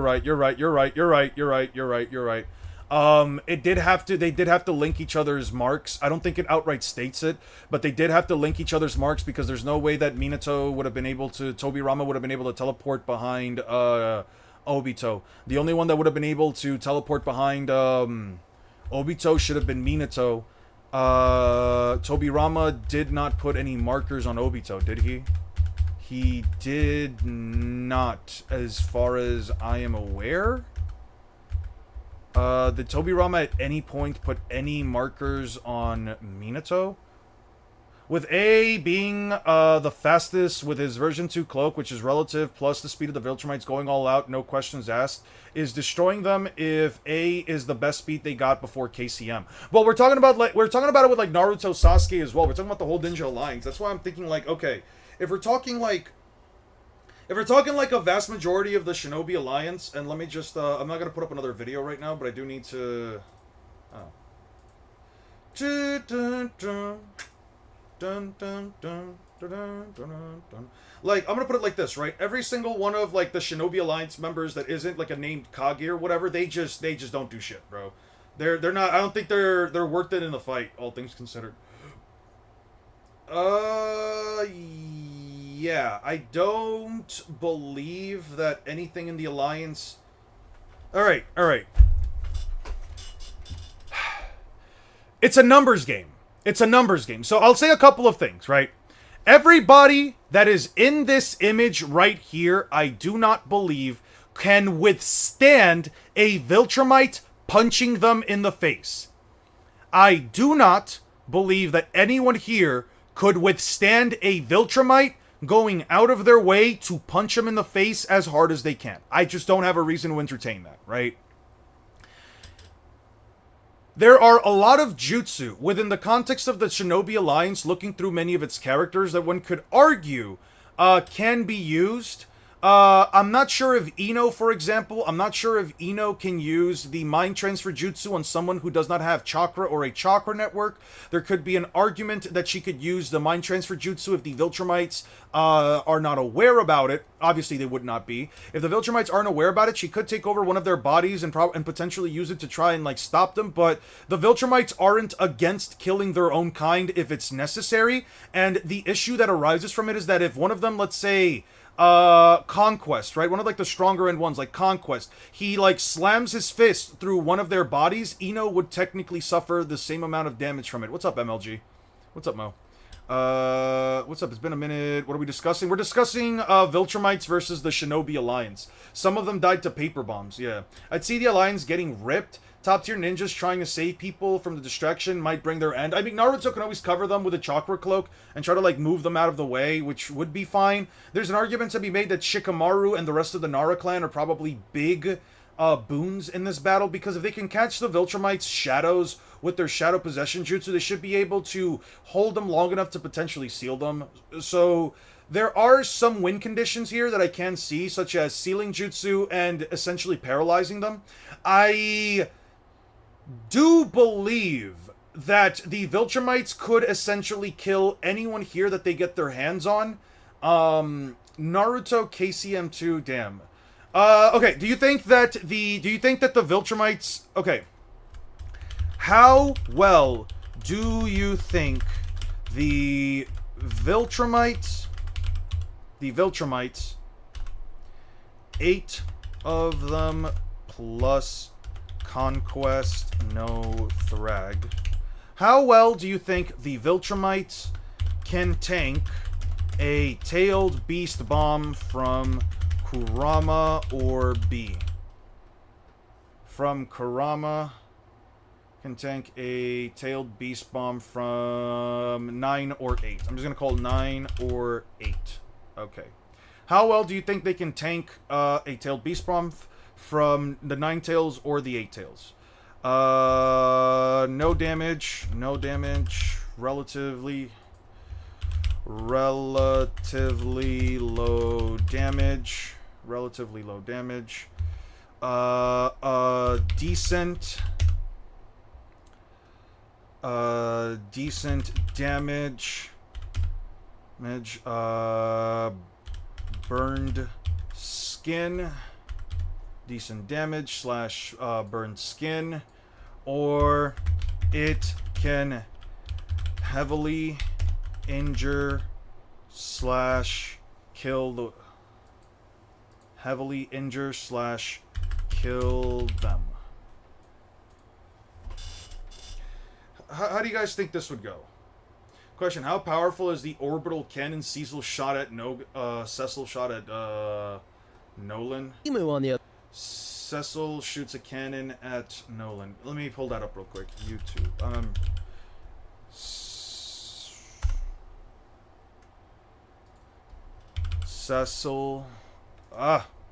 Cecil fires a cannon. An orbital blast at Nolan. Okay, we're gonna fast forward this. remove this. Okay. Playback, let's speed it up. Okay. Okay, so it just didn't add anything. Invincible, the $4 billion, the world's most expensive nosebleed. Jesus Christ. Okay, let's see what the explosion causes, and I'm just gonna leave it at like 1.5 times speed. Okay, so it blows away trees, it wipes out a forest, blows away... yeah. Boom. Okay, it blew up a field. It killed birds in the air. It left a singeing hole in the ground, and Omni-Man just kind of... just... yeah, Omni-Man just kind of... oh, yeah, no, he just tanks right through it. He just tanks right through it. Okay. Okay. Yeah. Yeah. Do you think the orbital cannon's as strong as a tailed beast bomb? Because I'm not gonna lie, I would probably... they may take some damage from a tailed beast bomb. I mean, he didn't take any damage from that, though, but I would argue that attack is weaker than a tailed beast bomb. Are the Naras even a factor with their shadow possession because it's at night? Well, we never attribute it to it being night, but the moon is there and it does cause shadows. Do you guys think that that attack is stronger or weaker than a tailed beast bomb? Because I'm kind of thinking to myself that it might be weaker than a tailed beast bomb. I'm not gonna lie. Do you think anybody's taking a lightning blade? Yeah, no, they're definitely taking a lightning blade. Lightning blade is not a factor in this. Are the Naras even a factor? Yeah. Watching on my phone so the goat gets paid. I appreciate you, Aura. I really do. I don't know about the Nara clan. It seems like physical strength can counter the shadow, and they are far stronger than anyone shown to struggle against it. Physically speaking, you are right. The Mauler twins also had a paralyzing gun that they use on the Immortal that targets the nervous system. It theoretically can be used on Viltrumites since they're similar to humans. That is true. I believe it's weaker. Yeah, it looks... yeah, mountains over fields. That's what I'm saying, right? So they likely at least take some level of damage, right? Like, at least relatively low damage to maybe mid damage from a tailed beast bomb. Probably weaker than a Bijudama. I would argue so. They still tank the planet explosion. So yeah, I think they got through a tailed beast bomb relatively easily. Same phone, YouTube gang. Nice, nice. It should max out at low country, given it made Nolan bleed. It should max out at low country. So by that logic, Memento, then it would, but by that logic, Memento, that would mean that the cannon itself fires with enough force to, like, blow up a small country. Therefore, it would be more powerful than a tailed beast bomb, right? And it didn't make him bleed, so it wouldn't deal any damage. Like, that's if you go by calcs, though. That's the thing. It's like, what else do the Shinobi Alliance has? Somebody else brought up Particle Style. Particle Style should likely work. I would argue that Particle Style works. There's a lot of ways of doing this. I think it revolves around whether or not you can catch the characters like in a Particle Style. There's definitely some ways that the Shinobi Alliance can do it, especially if they use a mind trend. If they use like a mind jutsu to... yeah, Nolan is one of the stronger Viltrumites, but he's not the strongest, nor is he anywhere near someone like Thrag. There is an argument to be made, though, that like, okay, so Nolan... If the Shinobi Alliance combines all of their minds using Ino or her dad, right, assuming that they're still alive, then they can sync up all of their jutsu and they can perform techniques where they essentially allow them to, like, you know, again, use the Shadow Possession jutsu to catch him, and then for Onoki to maybe even, like, wipe them out with a Particle Style. So I could see that as a way of winning. But that's also dependent on whether or not, like, the Viltrumites just tank through everything, right? You're talking about rapid destruction of a city on the surface of the planet. One question I stumbled upon in the last days for One Piece: how would you scale the feat of killing a Sea King underwater by yourself? What kind of level of character would you be? Well, we've seen that characters like the Vice Admirals can kill a Sea King above the water, and we've seen a character like Rayleigh show the capacity to defeat a Sea King, to swim in the... he showed the capacity to swim through the calm nest. Sorry, the fuck, what's it called? The calm nest, right? The calm tide, whatever the fuck it's called. We see that Rayleigh's able to do it, so it's definitely like around that Vice Admiral to maybe higher level. Vice Admiral Momonga did one-shot the Sea King, because Nolan also kills a Sea King, so I'm trying to fit him into a scale. Nolan would probably... Viltrumites would probably get relatively deep into One Piece as far as, like, being stronger than Vice Admirals, and even likely being, like, on an Admiral to Yonko level tier.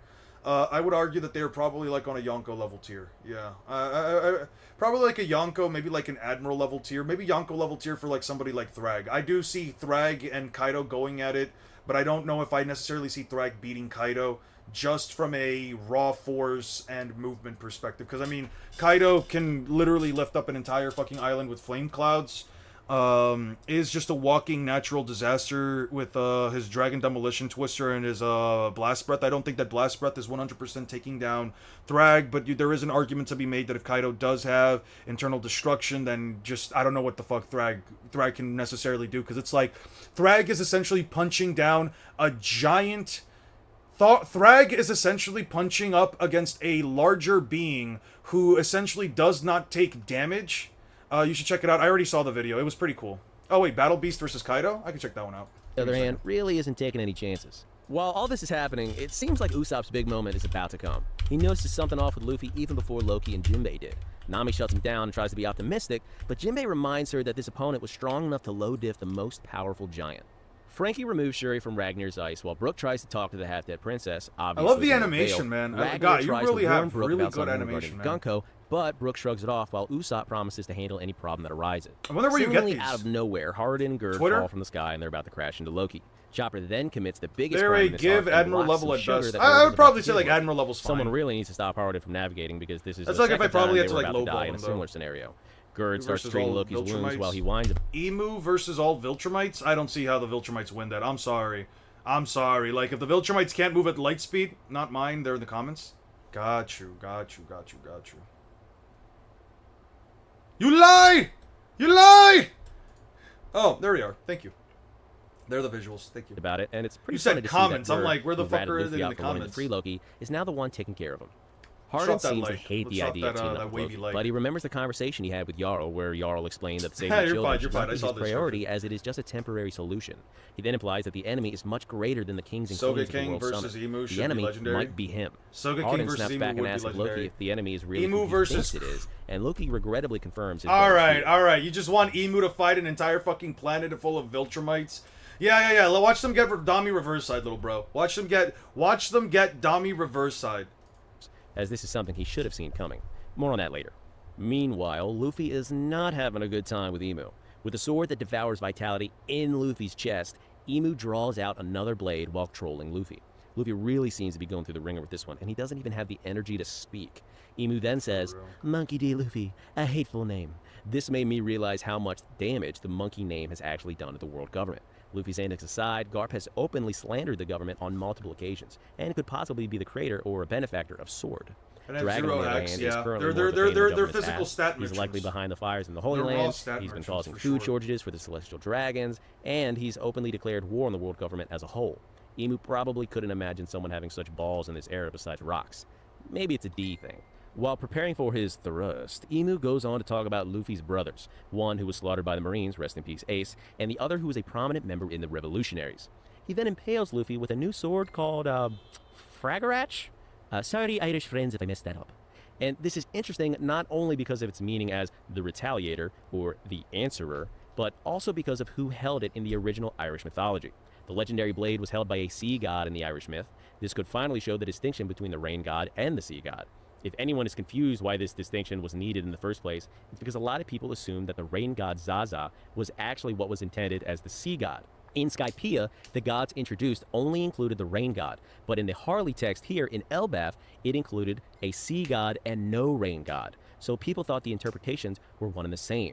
Anyhow, in the original myth, this blade compelled people under its submission to tell the truth. That's interesting because if anyone needs to tell the truth, it's the wielder in this scenario, being Emu. It also has other perks like wind control, durability negation, and interestingly enough, causes the stabbed person's permanent death. I think this is something to look at because of the situation. Motherfuckers were power scaling back in the fucking 1500s, bro.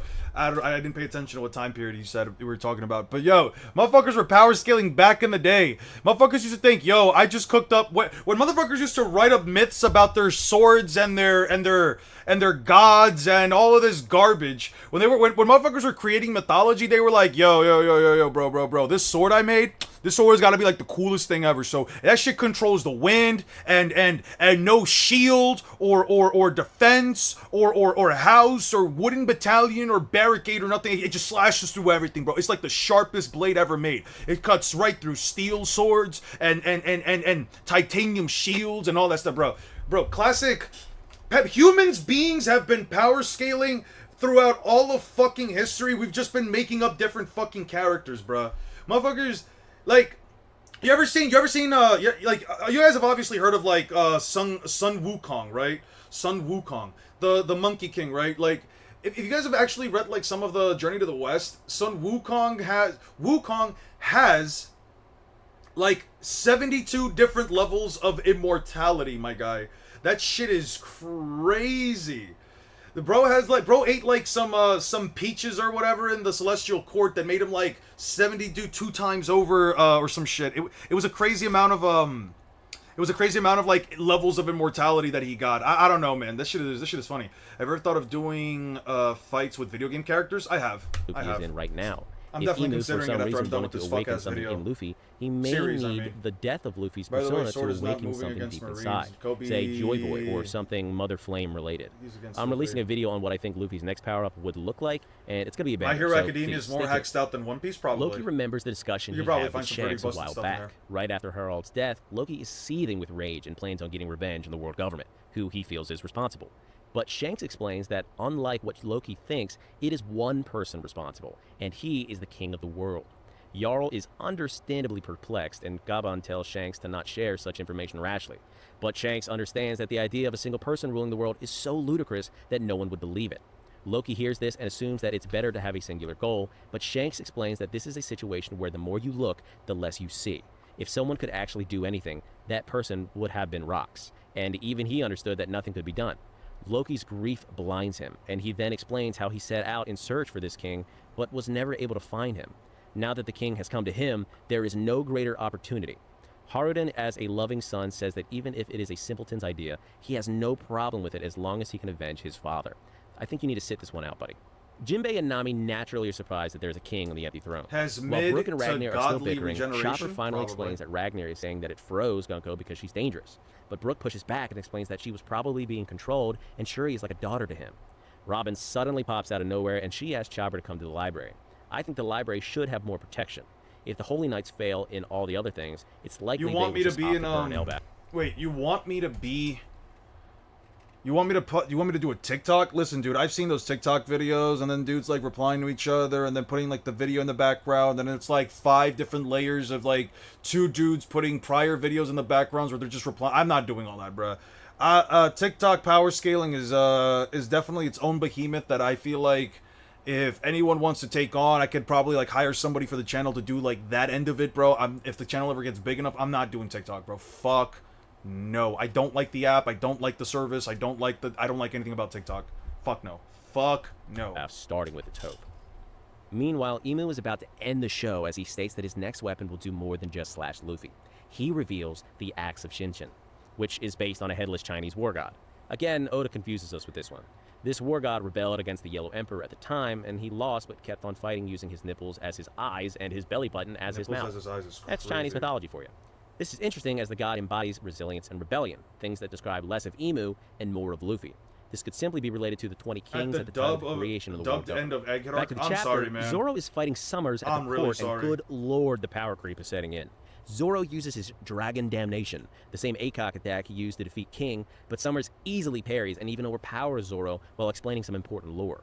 The initial they kings probably of the beat world everybody placed but their Kaido. swords around the empty throne, as we all knew, but he further explains that Emu actually utilizes Omen to use these powerful relics during battle. In a strange twist, this could explain why Emu has such an obsession with Vivi. Emu currently owns 95% of the world, but to have total dominion, he needs to have all the powers of the world at his heel. It's clear that this Omen buff Emu gave the Holy Knights is really no joke, and it sets the stage for Zoro, Sanji, and even Luffy to blossom further. For Summers, Emu granted Graham, and for Killingham, Emu granted Longinus. The parallels Oda is drawing here are Longinus. crazy. Graham is the legendary sword used by Sigurd to slay a dragon, which is basically the same legend Zoro's ancestors Ryuma is known for. Not only that, Zoro has multiple dragon-themed attacks, including the one he just you're used bugging. against him. You're bugging. Graham, which means wrath, also mirrors the whole Ashura crying. persona Zoro sometimes embodies, which in turn was the first link to his Conqueror's Haki and possibly a Black Blade.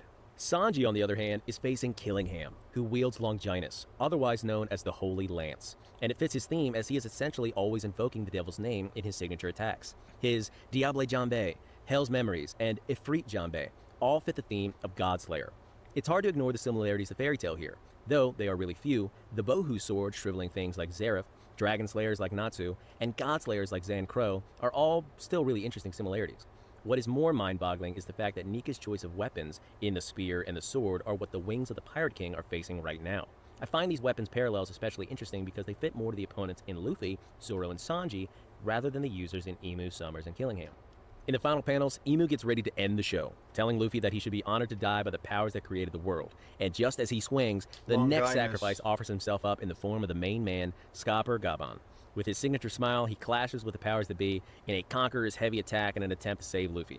Whether this works or not, Oda will show us after the break. But we can only assume that this is not looking good for Gaban or the crew in general. For now, drop your theories on whether Gaban survives this in the comments. If you want me to go deeper and create a whole video on the This was pretty good.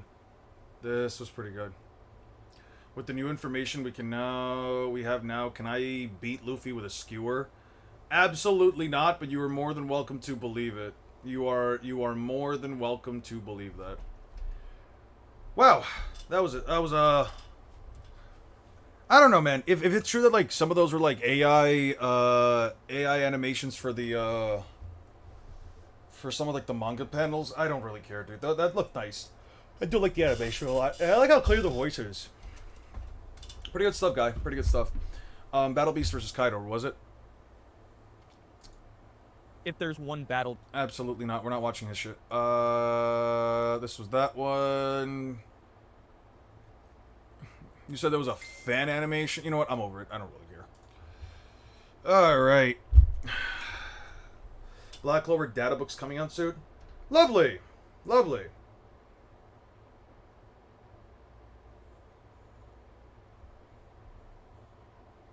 Maybe they're still in the car. Still in the car. I'm only saying this because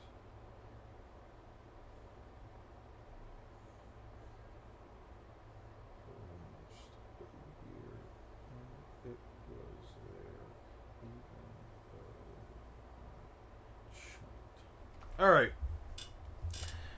Bless. I think the creator, if the anime did say he uses AI of the manga animation, I think it's fine. Adding a bit of movement to a manga panel, I don't think it's anything egregious, and I feel like people get too, like, antsy about seeing some level of AI in a video, especially when it's just being used for the background so that you can essentially, like, talk about everything you're doing. I feel like as long as the actual creative process itself, i.e.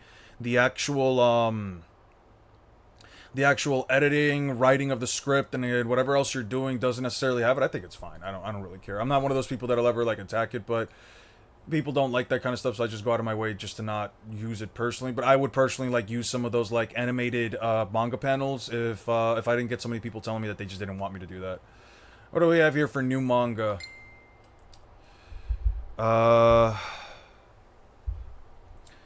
That feat was done by Nolan when current mark doesn't scale to stopping Texas-sized meteor is not an AP. Never mind. I don't want spoilers beyond basic power scaling. I don't want narrative or lore spoilers. You're fine. You're fine. Eon, how durable do you think Naruto version 1 chakra cloak is? That's a tough question. That is a very, very, very tough question. Let's go to that real quick. Searcher Tsunade, Sasuke, welcome to Demon School is really fucking good, man. I'm not a fan of it. I think I'm fine. I'm not a fan of it. I'm probably not going to... Probably not gonna bother. I don't like the way the guy looks. Same author as Ichi and her first work. Oh, sweet. So, how durable is Naruto with the KCM cloak? Let's go over it real quick, and I'm gonna answer the question. He is...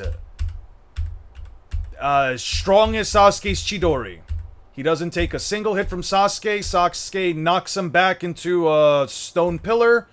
Sasuke knocks him back into a stone pillar. Grows out his second wing. And, yeah. He is tough enough to be sent back into a stone pillar, and the damage, and I don't know what the damage would be, relatively speaking, but Naruto, if he is thrown hard enough back into a stone pillar, you can technically make his arm go numb. That is Naruto's durability. There is nothing else I have to go off of. His durability got surpassed by Sasuke's.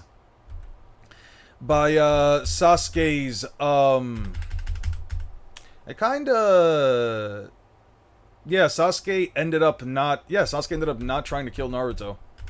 The anime adaptation kind of does it a little bit different, but in the war arc, it survived the Ten Tails Cataclysm.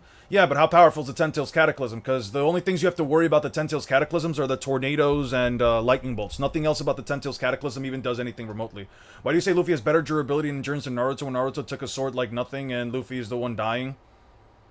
Because you're being blatantly disingenuous by saying that Luffy just took a normal sword hit when in fact he literally got stabbed by a sword that was absorbing life energy.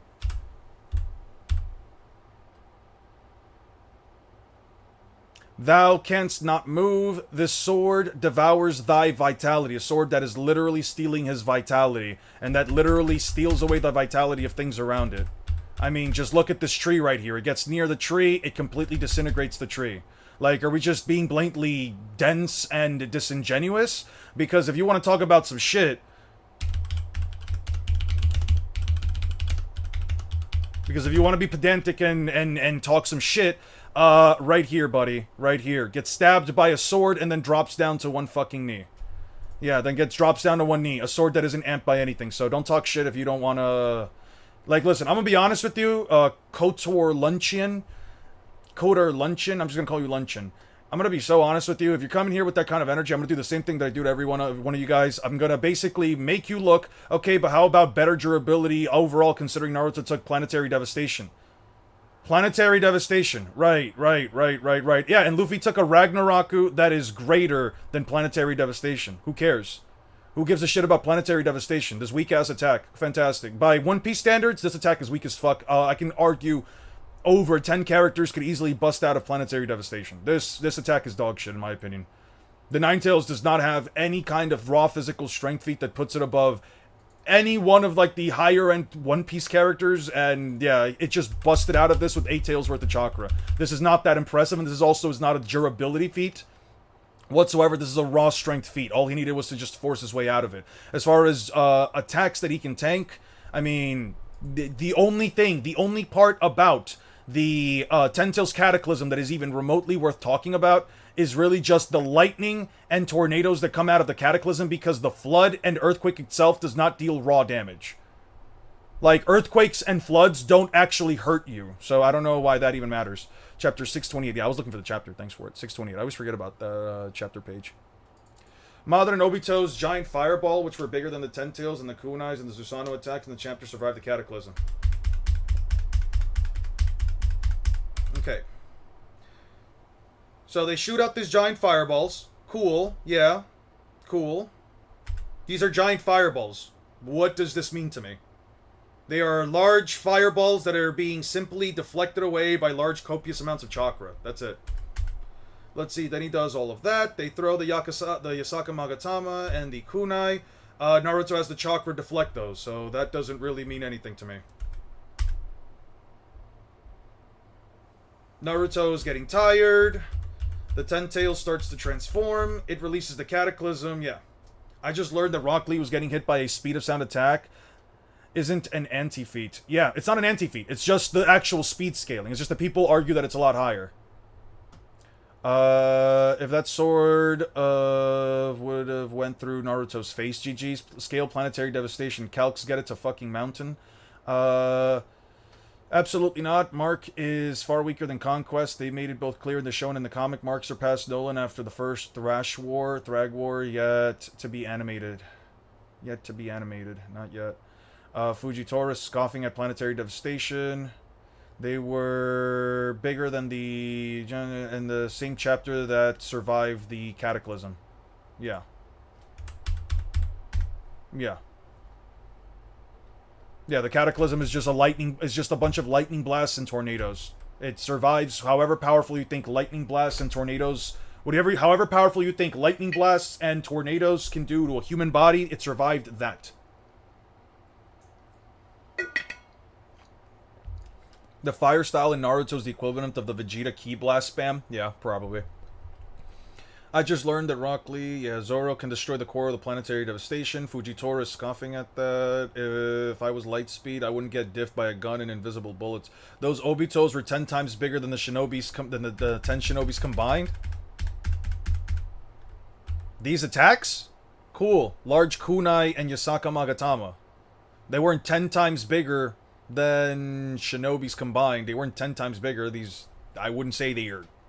I would say maybe like 3 or 4, but I wouldn't say like 10 times bigger than But yeah. So what about it?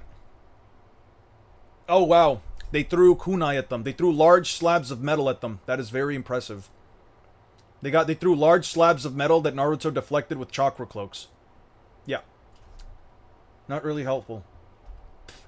They're still just giant slabs of chakra, and the Yasaka Magatama is a jutsu that could hurt Tsunade, who does not have good durability feats. Again, I don't know what to tell you, dude. Fighting off sword level attacks way before One Piece got out of it, yeah. I mean, least perception blitzed Dozu while weighted. If he had to get hit, he was weakened from the Lotus, and the sound isn't really inescapable from ear, so it's not an anti-feat. No, but what is the anti-feat is that Dozu says his attacks may be fast, but theirs is supersonic. Lee speed blitzing Dozu doesn't mean that Dozu wouldn't be speed blitzed by his own attack. It's just his version 1 cloak. Depends. Depends on how you consider it, because... Actually, no, I wouldn't even argue that. Yeah, it's just his version 1 cloaks. Yeah, so what about him? I would argue that the version 1 cloak should be capable of deflecting this kind of stuff, especially since it's a higher form of quality chakra. It's not regular chakra. It's a higher, better quality form of chakra. The cloaks themselves are more powerful than a person's average amount of chakra. Isn't the Naruto world much smaller than the One Piece planet, which means an island level character is a planetary threat in Naruto? I don't know how you make that distinction, but no, I would not say that just because the One Piece world is bigger than an island level character is a planetary level character in Naruto. I would not argue that.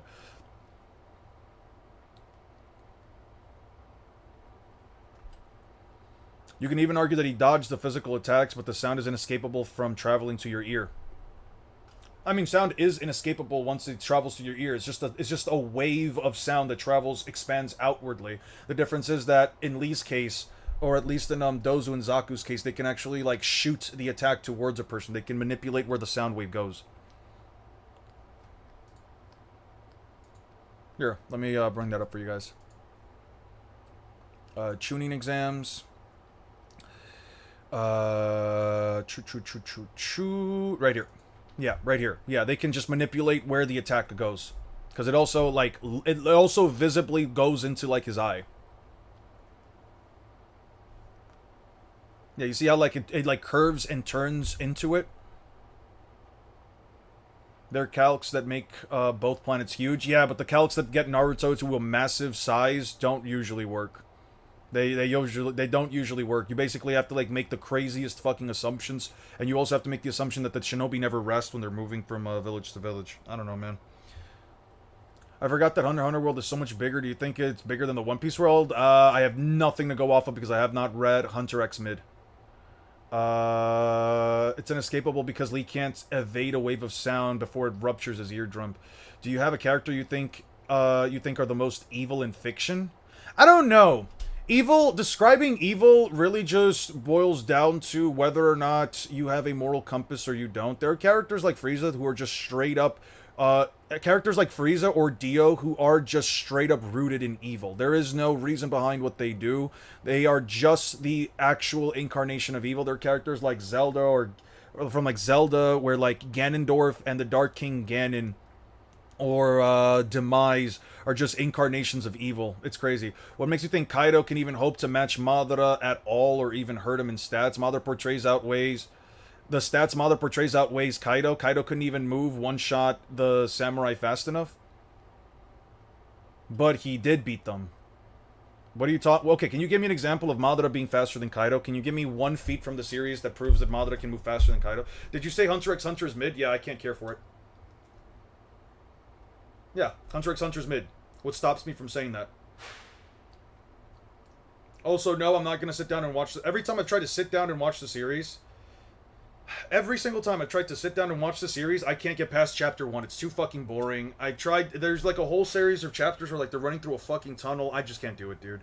And as far as like the series itself, saying that like, well, once you get past all that, it's great. It's like, yeah, I will choose to believe anyone who says that the series is good after like the slow start or whatever, but I'm going to be so honest when I say...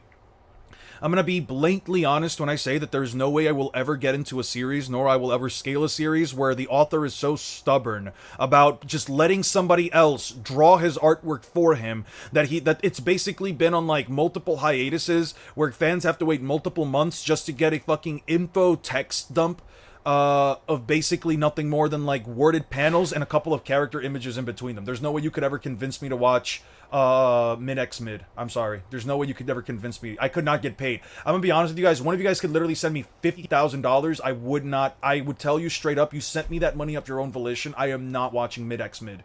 I can't do it. It's too fucking boring, and I'm not getting into a series that's just not gonna end. Just because you like reading comprehension doesn't mean it's me. I like reading comprehension. I do like reading comprehension, but there's also comes a point where there just comes a point where I'm like, I can't get into a series that's just a wall of text, dude. That's the reason why I don't read normal books. I don't like walls of text. I fell asleep at Heaven's Arena. Yu Yu Hakusho's better. If you had powers of Gear 5, Little Hockey, how would you go about beating Kizaru? I mean, it makes it a little bit more difficult because you don't have the future sight to be able to keep up with, like, all of the incoming attacks. I guess Gear 5 could give you, like, a stat increase that's enough to make up the difference, but it'd be tough. It'd be tough. I'd probably have to work on my... Reacting to Naruto... What time does he react to Naruto? You're not giving me shit to work off with. Can you be a little bit more specific? You're one with music. Give me a chapter. Give me an actual scene. What does Naruto look like? What reacting to... There's, like, 3 different times he fights Naruto. What the fuck are you talking about? I mean, barely catching a quick glimpse of a guy's MFTL speeds, even though he was blitzed, but it's amazing compared to Kaido. Yeah, because reacting to a guy that's trying to blitz you, quote-unquote, is more impressive than literally just straight-up speed blitzing a guy who is FTL already by the start of their post-time skip, and is also capable of seeing into the future. Yeah. I saw the calc, and they say that Tentail's Cataclysm is continental. Well, you are allowed to believe that it's continental if you'd like to follow a random headcanon calc. Unfortunately, there's no way you could argue to me or anyone else in this chat that calc is objectively canon as far as the series goes. You have every right to believe it. I personally have no reason to engage with the idea that the calc is continental, multi-continental, country level, or anything of the sort, so have fun trying to argue that. Yeah. All I'm saying is have fun trying to argue that it is. Chikage in transformed mode. The manga has its own set of problems. Togashi forgot the virtue of showing rather than telling. Yeah, there's literally an entire fucking manga, like, spread where it's just all fucking text, isn't there? Do you think Odin can beat Green Bull? Odin could definitely beat Green Bull. I would argue that Odin could. Odin had no qualms with fighting Kaido, and Kaido even said that they probably could have won. That they could have won if he had just fought him straight on instead of like just letting Kaido and the others build up their forces. Yeah, they could have definitely have won. He could beat Kaido. When KCM was diving down at Madara and reacted to this, and the other being the Limbo clone fight. Okay, so let me pull that up for you real quick. I want you to give me an objective reason why Naruto can fall at light speed. I want you to give me an objective reason, statement, or piece of evidence that helps support the idea. That helps support the idea that Naruto falls down at light speed. Why should I even remotely entertain the idea that Naruto can fall down at the speed of light? I think at that point, Corazon can take on Ninetales. I think at this point, Corazon can take on the Ninetales. I don't know about that. Odin only lost to Kaido because of the distraction. Yeah, he only lost because of the distraction. I agree. Yeah. Show me right now, explain to me real quick how Naruto is falling down at faster than light speeds. I want you to prove to me that Naruto can jump up into the air, maintain all of his momentum, and then fly down with no kind of kick, with no way to kick off the air, no way of kicking off the air, pushing himself off the air, improving his speed on the air. Like, you're telling me that Naruto jumped up into the air, then reached the pinnacle of his jump arc, and then fell down at light speed. Do me that favor. Prove to me that Naruto can fall down at light speed. Because otherwise, I don't even remotely have to entertain this argument. I genuinely don't care about this feat. This is an unquantifiable feat as far as I'm concerned. There's a moment where Tsunade is injured because she traveled at light speed, right? Yep, she had to use the mitotic regeneration jutsu to heal herself after they landed. Block Tsunade's light speed attack. Cool. That's a light speed attack. Yeah, that's a light speed attack. You want to know what else is a light speed attack? You want to know what else is a light speed attack in One Piece? Let me show you something really funny.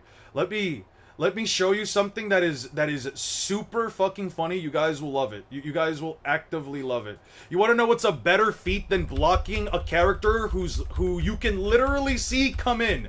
You know what's a better feat than blocking a character who you can literally come in? Dodging a beam of light from behind. Naruto was winding up and charging up an attack while diving at Madara. He's using the momentum, the weight to increase the fall speed. What do you mean he's using what momentum? What weight is he using to increase his fall speed? It's like a meteor, for example. They had no push, but they dive fast. What do you mean they dive fast? Since when is it even remotely explained or shown that in Naruto, characters just can dive fast? What the fuck are you talking about, you're one with music?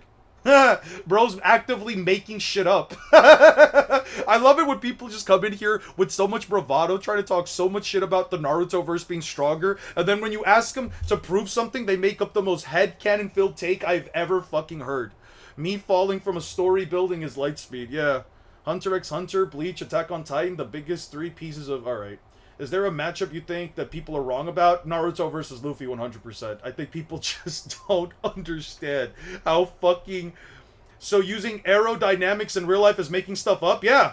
Why the fuck would Naruto even remotely entertain aerodynamics?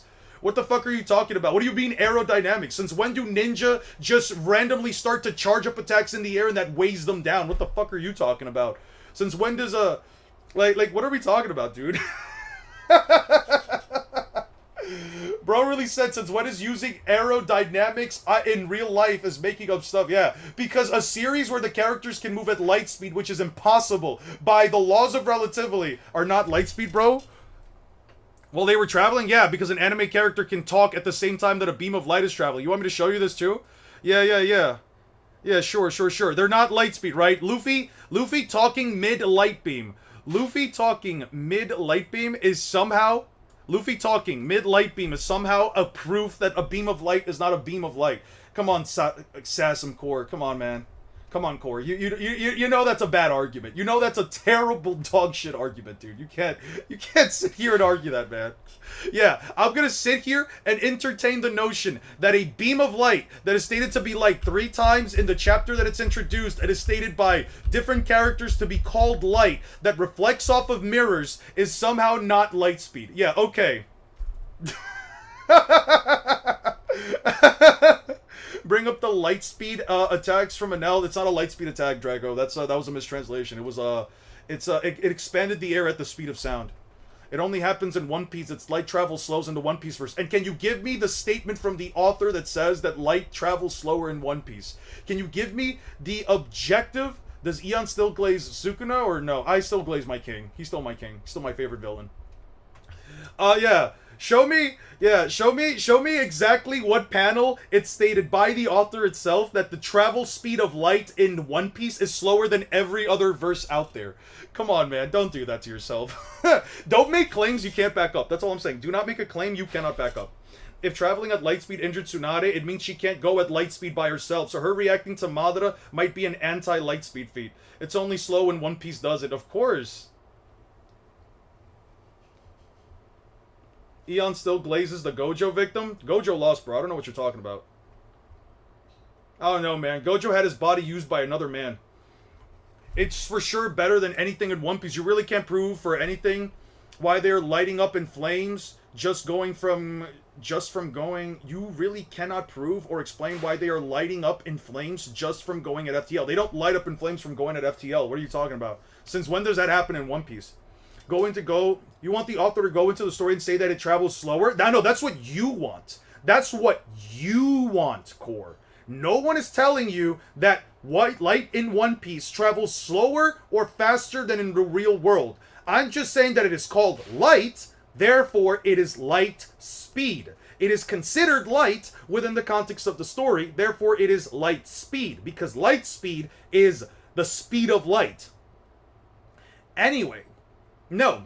Also, I don't know what you're talking about. You're one with music. You have to type something better than that. That did not make any sense to me. It's for sure better than anything in One Piece. Objectively speaking, no.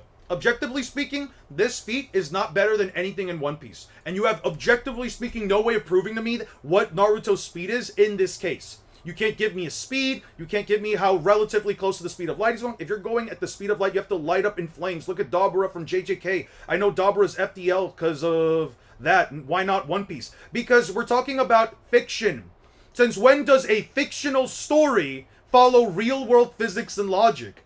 Since when does Naruto follow real-world physics and logic? Does the Raikage light up on fire whenever he travels at light speed? Was Naruto lighting up on fire whenever he traveled at light speed? You said that Naruto was traveling down at massively faster than light speeds, and yet Madara, who had to block the attack, according to you, would then mean that he would have to light this Gunbai on fire. His arms would have to light on fire in order for him to move that thing up in front in order for it to be a light speed feat. So by your own logic, Naruto cannot be light speed. Don't try to compare things to the real world if you're not going to compare all things to the real world. And you can't compare fiction to the real world because fiction doesn't follow real world physics or logic. It's that simple. If that doesn't make sense to you, I don't know, just leave. You're not worth having a discussion with. Can you grab the light fang attack? Oh yeah. Yeah, I can totally do that for you. I can totally do that. Let's see. Does Haku move at light? Haku, who is stated to move at light speed, doesn't light and fire when he's traveling between the mirrors at light speed.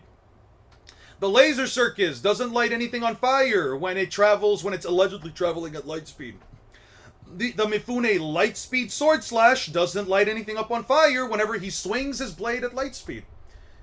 Eon crashing out again? Definitely not crashing out. I don't know what you're talking about.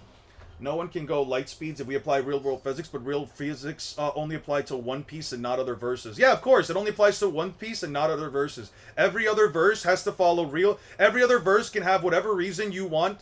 Nothing with maths can go at faster than light IRL. Yeah. But try explaining that to people who are trying to compare that to a fictional story about a rubber pirate who travels on a boat with a talking reindeer, a walking skeleton, a cyborg that runs off of cola, a fishman, and, I don't know, potentially a giant that's 60 meters tall over a rainbow. You sit here and tell me, dude, it happened. Okay, but that's JJK. You realize JJK follows real-world physics and math a lot closer than One Piece does, right? Because they are literally two separate series. Hey, you are one with music. Did you know that Jujutsu Kaisen Modulo was written and illustrated by people not named Eiichiro Oda, people who have nothing to do with One Piece, people who have nothing to do with Naruto, people who wrote their own fictional story that follows its own version of real-world physics, math, and science, and likely is closer to IRL physics and math. But One Piece and Naruto do not follow it. Therefore, under no circumstance, under no line of logic, and under no bullshit little messed up reason is there any reason for me to even remotely engage with the idea that because some other series and some other human being not named Eiichiro Oda wrote their series to be closer to the real world does not even remotely make a point or a decent, even remotely viable argument on your end so that you can argue that One Piece isn't Lightspeed because of some real world bullshit consequence of science, math, and the laws of relativity. Anyway. If they are two different shows, then why are you even doing cross versus power scaling? What the fuck are you talking about? I can. What do you mean if they are two different shows? That's the whole point of Crossverse battles. They are two different shows. Exactly. So why the fuck would I sit here and even remotely engage with the idea that one of them follows real world math and science and the other one doesn't? Haku cools himself with ice. Chakra deduces friction, explains the rest. No, it doesn't. That's just bullshit headcanon, One Smart. Don't do that. One Smart, make a claim like that again. I'm timing you out. I'm not doing this whole, like, make up bullshit claims. You have a bad habit of, like, just making up whatever the fuck you can to try and explain why something that doesn't make any sense makes sense. Like, it doesn't work, bro. Back this up with actual evidence, or I will time you guys out. I don't know, because JJK and One Piece don't follow the same logic. Yeah. Luffy caught fire running in, like, Punk Hazard, so he does just speed blitz all of Naruto. One Piece is the only anime where people will question the manga and the author. One Piece is also the only anime where people will bring up Gege Akutami and JJK in order to prove that Lightspeed in One Piece isn't real, even though Gege Akutami has about as much say in what happens in these series as as you and I do. Gege Akutami could... I don't think dodging the Light Fang proves that Naruto has Lightspeed movement, but reaction speed. Yeah, I agree. Wait, you're telling me a cola engine doesn't work? Yeah, no. Did you know that cola engines aren't real? Did you know that? This thing called Omen isn't real? Did you know that swords that can absorb a person's lifespan aren't real? Did you know that people can't actually turn into rubber? Did you know that giants don't actually exist? Pearls before swine, Eon. Pearls before swine. You're right. You're right. No. People do question Naruto. Haven't you heard? Are you using Kishi as a source seriously? Yeah. I've seen people say Oda isn't a reliable source. Yeah, it's just even dumber. I agree. It's all this flawed logic just to say that the verse that they don't like isn't weaker than the verse that they isn't stronger than the verse that they do like. Is slower in a particular verse is truly mind-bending, so freaking hilarious. Gege nerfing One Piece is crazy work. Also, wouldn't that nerf Naruto too? Yeah, it would 100% nerf Naruto, but they're not ready to have that discussion. Giants don't actually exist. Don't tell Wendigoon. I'm crying. Giants don't exist? Yeah, I'm sorry to tell you guys this. Giants don't exist. Mermaids don't exist. The Tantata don't exist. Chakra isn't real. You guys can't actually spit out fireballs from your mouth. I know you guys were, like, training to, like, walk up trees or, like, walk on water, but, like, I'm telling you straight up, it's just not... Like, none of these things are real. Like, I didn't know you... I don't think you guys knew this, but, like, fiction doesn't follow... Things that happen in fictional stories aren't relegated to, like, things that would happen in the real world. I didn't know... I don't think you guys understand this. Like, maybe... Did I just hear a Wendigoon reference? I don't know what Wendigoon is, but it sounded funny. This is like saying Goku cannot be Lightspeed because Dr. Stone has real physics. That's what I'm saying. Giant women don't exist. That was my whole retirement plan. Yeah, that's what I'm saying, bro. I was planning on retiring to the island of women. I don't make up claims. B threw a pencil through a 3 and the pencil didn't break. People try to use that pencil to downplay Kisame. Cool, a pencil went through a tree. That has nothing to do with Haku's ice removing the friction between his travel time in between the mirrors, and so that's somehow not affecting the fucking confines of the planet, One Smart. Nor does it explain chakra causing less friction. Who gives a shit about friction and chakra? Chakra doesn't need to remove friction for a pen to go through a fucking tree, One Smart. Just increase the pencil's penetrative power with lightning release, like Hisame said, because lightning style increases penetration force in the same way that wind style increases slashing force, in the same way that fire style increases heat, bro. Come on, One Smart. You're making shit up. You are making shit up, bro. Jesus Christ. Like, with them, I kind of already expect this shit, One Smart, but with you, it's like, we've had these discussions too many times, and you keep making up bullshit. Bringing up B throwing a pencil through a tree doesn't mean that the pencil all of a sudden has anti-friction physics because of chakra. That's not how it works. You're making shit up, bro. I expect that from them. I don't expect this from you, One Smart. Be better than swine, One Smart, please. I'm sorry. But what about Eon eating 10 pounds of beans? Does that exist? No, it doesn't, and you're starting to sound like the woke Italian oligarchy. I wouldn't try to be the woke Italian oligarchy, man. You literally said that there are two different verses, and two different verses follow different physics, but you're still doing cross-verse verses. Yes, exactly. I'm applying... Yes, both verses, as far as I am aware, have different physics, but at the end of the day, I have to go by the same fucking logic. To an extent. So what happened with the Sage server thing? What the fuck were we talking about? Amatsukamiye said that they messaged Sage's thing. Amatsukamiye said that they messaged Sage's server, and they just said like, Oh, Eon's live. He's down to have a conversation or something like that, I'm assuming. So he said, like, yeah. So, I don't know if Sage saw that or not.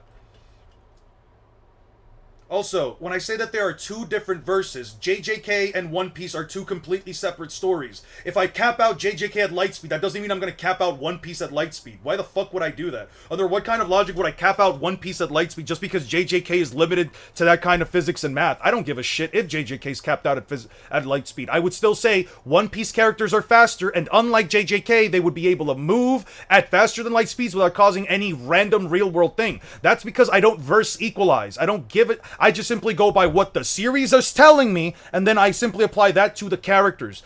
Fuck the verses being the exact same level of physics. I don't give a shit about that because half the time you can't tell what kind of physics are the same and what kind of physics are different. So again, why would I even remotely do it? This is the most pedantic kind of reasoning possible. Oh, you're not treating both verses with the exact same level of physics. Of course not, because physics don't go into manga power scaling, in my opinion, because you cannot get any actual mathematical values unless the authors are either adhering to real-world physics and math or giving you objective size and scale or objective statements for the scaling. It just doesn't work otherwise. So again, in One Piece, just because the world doesn't light up or destroys or explodes or a bunch of random shit's happening across the planet, that doesn't mean that I'm going to sit here and even remotely argue. Yeah, I agree with that. Don't let the other put you down your claim full-heartedly. People get tired. People really get tiring, honestly. Ah, yes. He defends you, so you agree with him. Under what facet of logic? Exactly. You changed my life, so thank you. I appreciate that, Sumed. I appreciate that so much. I don't know what exactly I've done. I'm just a guy who basically just yaps with people all day, but I appreciate that. I'm happy that I could have a positive impact in your life, and I hope you continue to have a good time. A good time. As long as you're watching my, well, as far as, like, watching my streams go. Is Fire Force the only Lightspeed series because it has realistic effects of Lightspeed? I guess so. According to some of these guys, apparently Fire Force is the only series that can travel at beyond Lightspeed because the author actually wanted to compare it to real-world physics and science, so they wrote a workaround for it. Oh, fantastic. But any series that objectively shows FTL feats and statements is always going to be under constant scrutiny because you have some people that can't differentiate or remove the simple objective truth that fiction is fiction because it's not real.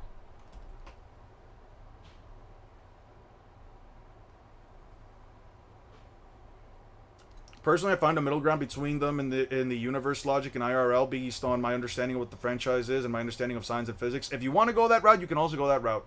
This is what verse scaling is, though. I think Sasm guy thinks verse equalization means equalization of physics. It could very well mean it for all I care. I don't personally give a shit, though. It doesn't change the fact that I personally have no objective reason to even remotely sit here and entertain the notion, idea, or claim that a series that I like, or a series that I'm scaling, or any series that we're going through has to objectively follow real-world math and science just because some random guy on the internet is saying that it wouldn't make sense otherwise.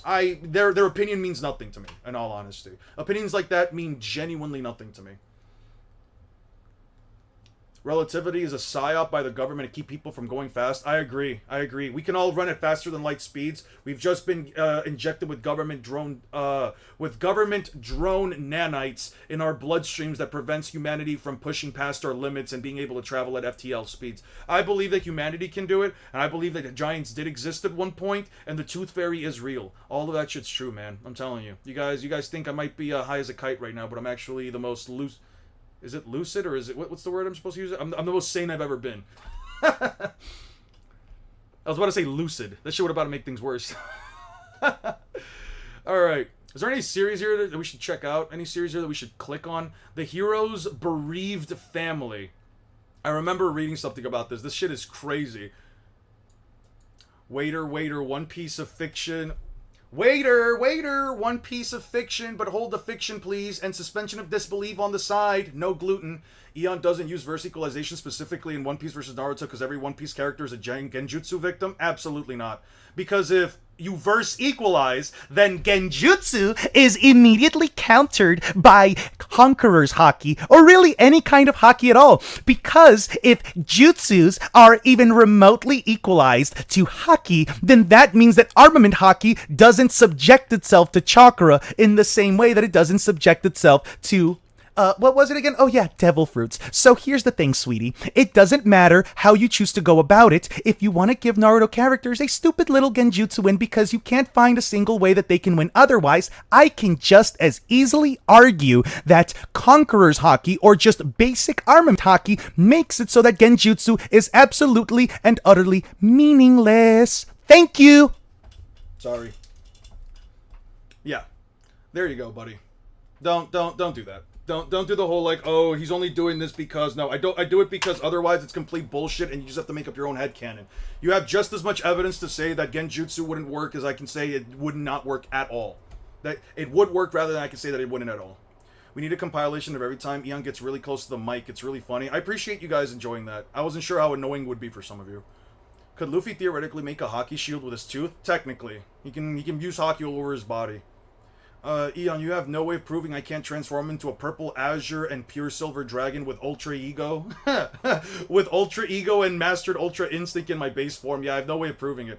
Verse equalization equals give me buffs, my characters can't hang with yours. Yeah, give Naruto characters every benefit of doubt and have One Piece characters gain nothing out of it other than saying Haki cancels out Chakra.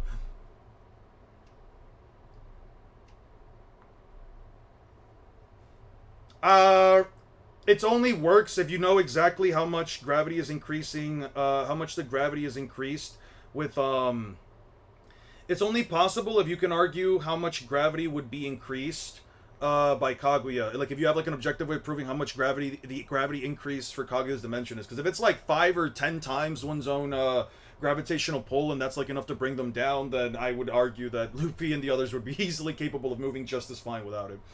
If Nami has observation Haki and future sight, she might solo Bleach and Naruto together.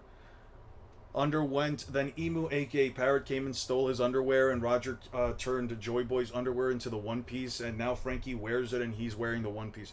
Does not matter, my guy, because Sage of Thick Calves already proved that Genjutsu works cross-verse. He didn't prove shit. Sage of Thick Calves cannot prove something that is a subjective opinion. He has, objectively speaking, no actual authority on whether or not Genjutsu would work cross-verse because he's not Kishimoto, and he can't sit here and say that it would work on another verse, especially if it doesn't have chakra. He's not an authority in this shit. He can't prove jack squat.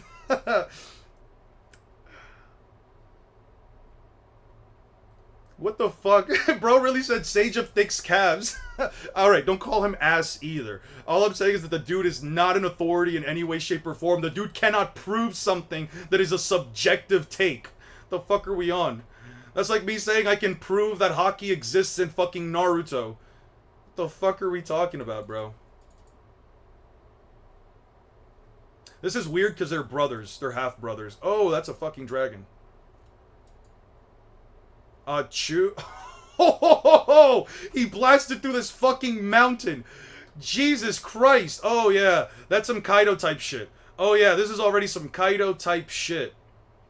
Those horns and tails. I couldn't tell because it was too dark earlier. I was expecting it's that dragon. It's no time to be analyzing. Was she there during the funeral yesterday? She's one of the hero's children. So that's family? Why can't they just wait quietly for 49 days? Judging from her earlier text, she might be planning to destroy the whole town along with us. Okay, who's hitting me up? Where did Kishimoto say that Genjutsu can't work cross-verse? The fact that it works by manipulating the flow of chakra within your target, and unfortunately, other characters across other verses don't have chakra nor a chakra network because chakra flows within the chakra network. So again, how the fuck can you prove to me that you can put somebody who doesn't have chakra or a chakra network under Genjutsu if the author of the series themselves says it works by manipulating the flow of chakra within a character's body? How do you have chakra flow through a person's body without a chakra network? How the fuck does that work? Note, Kaguya's gravity dimension is probably worse than Fujitora's gravity powers. Yeah, you can believe that. I don't know.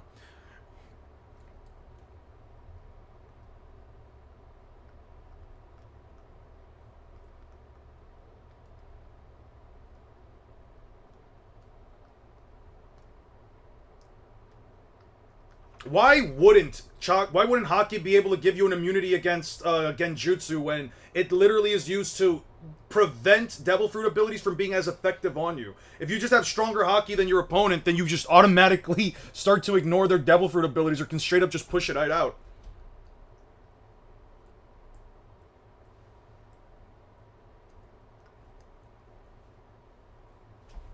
Yes, Michael, everyone in One Piece has Haki. An author saying that everyone has it doesn't inherently imply that characters from other series have Haki as well. That's the issue. You cannot say that an author saying everyone that's like saying because Naruto wrote in a part from Boruto, Naruto says everyone has chakra. That's like saying because Naruto said everyone has chakra, that means Goku from Dragon Ball, Sun Wukong from Journey to the West, Rainbow Dash from My Little Pony. That's the only fucking pony I know. Luigi from Luigi's Mansion in the Mario verse. That's like saying that because Naruto said this in his manga, now Sonic the Hedgehog has chakra. That's not how it works. If you want Conqueror's Haki to work, Luffy uses it to soothe Shinobi Alliance without lifting a finger. Power scaling is completely subjective, so I can say Luffy can beat Goku and no one can tell me he loses. Yeah, that's basically the point. If you genuinely just choose to believe that Luffy beats Goku, I mean, I can't, and you're just going to tell me straight up, you don't care what anyone else says, you think Luffy beats Goku, there's nothing I can do to change your mind. I'm just going to sit here and say, alright, I disagree and that's it. That's all you can do. Well, that's not true. Rock Lee doesn't have it. Rock Lee has chakra, buddy. That's how the gates work.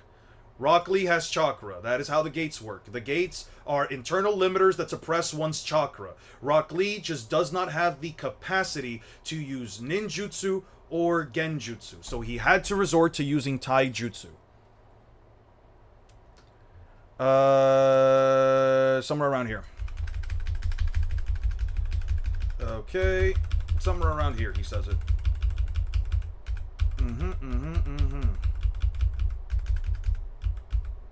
Why the fuck am I missing everything in between this? What the fuck? Okay. Chapter 84. Give me 1 second. I guess I didn't download it because it wasn't necessary, but sure. Let me look that up right now. Even with Haki, it's useless against Tsukuyomi because it can control over time, mass, and anything. No, it's actually completely viable even against Tsukuyomi because Tsukuyomi works on the senses and Haki works outside of the senses. You can literally sense a person, attack, move, and you can even sense the things or people around you as long as they have a breath to them by simply, and I do mean simply, just having it active. So yeah, it would still work even around it, and I have just as much of a right to say it if it's verse equalization because you have no way of disproving it. There you go. Chakra equals stamina, Haki equals will, maybe devil fruits. Yeah, try having fun trying to figure out what works with what. I'm just saying, have fun trying to figure that shit out, man. Cool. Man, this is some real building level shit we see right here, man. Some real building level shit here, man. Okay, here they are. The gates are limiters that that must be released in preparation for performing the Reverse Lotus. At 8 specific points, along with the chakra network, the Karakuke, the network of energy lines throughout which chakra flows, there are places where the chakra nodes converge. Blah, blah, blah, blah, blah, blah, blah. Those are called the 8 inner gates. They constantly maintain limits on the amount of chakra flowing through the body. Limits that the Lotus uses chakra forcibly override. So yes, Rock Lee does have chakra. It's just that he cannot use ninjutsu or genjutsu.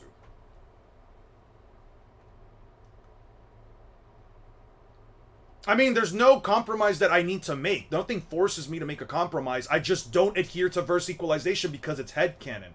Like what One Smart said right here. Chakra equals stamina, Haki equals willpower, maybe, and then so devil fruits equal question mark. It's like, yeah, how do we verse equalize? What equalizes to what? What ability works with what ability? That is my question. Hey, sister. Who are you? I was seated beside you yesterday, don't you remember? Oh, so you're my brother. Didn't I just say that? Besides, the dragons can't tell any of you apart. Someone goes for siblings, and that's why I can't find them. You. I have a name. It's Mishra. The hero and the dragon's child, Mishra Ascendra. Someone just flew past. Yeah. Why do you want the inheritance so badly? There must be a good reason for it. But if there is, I'll stop you. But if there must be a good reason. But if there isn't, I'll stop you. I want to buy new clothes and cosmetics. I want to become cuter. My mother has always told me that I'm cute, but even so, she abandoned me and disappeared. It must be because I'm not cute anymore, so if I dress up and become cuter, mother will surely come back. Such a brave girl. Alright. Anyway, don't know if you saw my comment post from the top, but you want me to repaste it? My bad. I'll scroll up real quick and check it out. In a video, you said that the speed difference between Law would just speed blitz the Shinobi Alliance. Are we not putting in the fact that someone like Kakashi, Naruto are very intelligent? So to answer your question, intelligence doesn't mean anything in that context. It doesn't matter how smart you are. If you can't properly contextualize, understand, and know what my ability is, it doesn't matter how smart you think those characters are. They would need to first see and... They would need to first understand, see, and analyze... see, analyze, and understand what Law's ability is in order for their intelligence to even come into play. And most of those characters don't just figure out how something works in the first go about it. Besides, like, the one case where Naruto could figure out that Senjutsu works on the TSO and on Obito. That's, like, the only instance where Naruto figures out something just works in an instant. All I'm saying is, for an ability like Law, especially with, like, Amputate, where Law can literally just swing his blade and nobody would know, hey, the direction he just slashed his sword in, we all have to dodge that in this instant. They would not know that, so intelligence doesn't really change anything. What is it? What is your take on Maki and Haki being like yin and yang and Maki being like the power of manifestation? I don't know. That's the first time I've heard of it being like some yin and yang type stuff. I can't really answer that.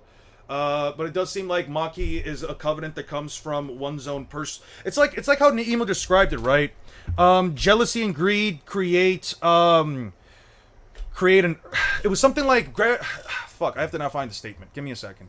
It was from one of Emu's statements, actually. It was like, what, 1185? When Emu is describing his abilities to... When Emu describes his abilities to Loki when he stabs him, right? Oh no, this is afterwards. Okay, so then it would be 86, right? Okay, then Luffy punches him, sends him flying. Wait, what the fuck? Wait, you send him flying. Wait, what the fuck?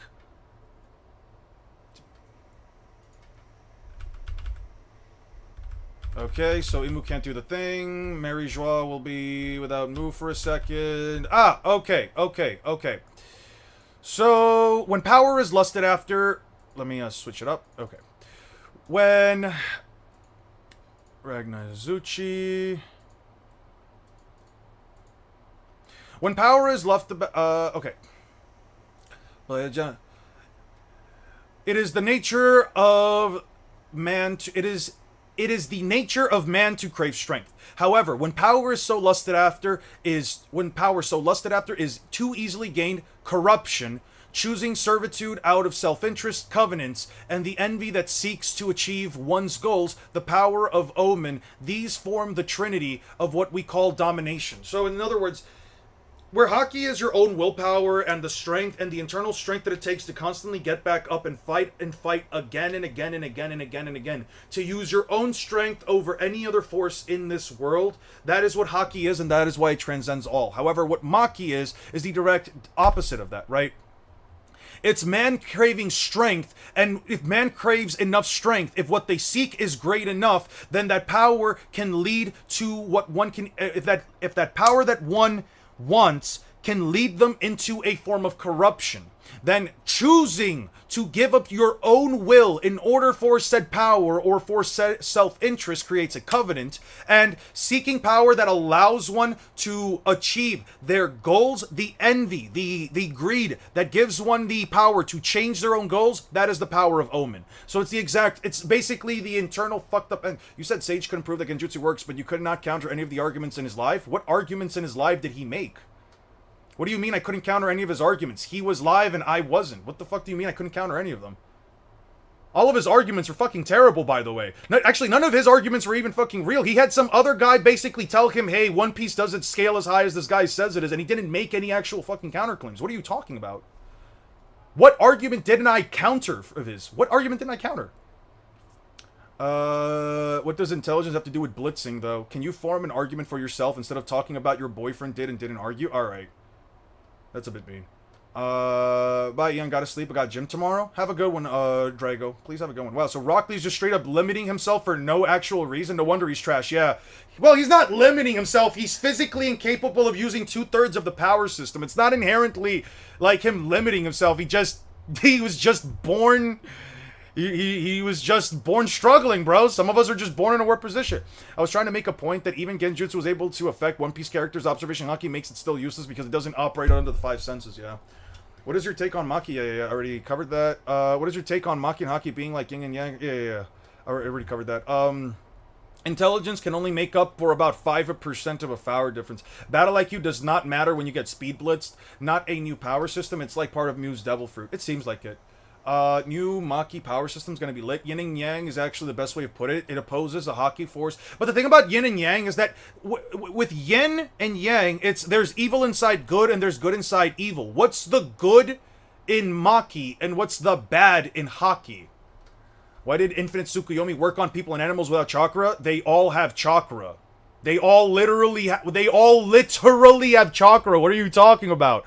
Everyone in Naruto has chakra. Naruto even says it. Everyone has chakra. It's what connects all of us. And as far as the animals go, the Otsutsuki are literally stated to be parasites that travel from planet to planet, implanting their chakra, their divine trees, the chakra seeds, the divine trees into these planets, thus absorbing all of the chakra from the planet, thus killing all life. What the fuck are you talking about? If it's absorbing all of the chakra from the planet, thus killing all life, and people without chakra, people and humans and animals without chakra die if they run out of chakra, then it's literally saying that it will absorb all of the chakra from all of the people, animals, and insects. Even animals have fucking chakra. What are you talking about? You can literally see with the insects that Shino fucking summons in the 4th Great Ninja War.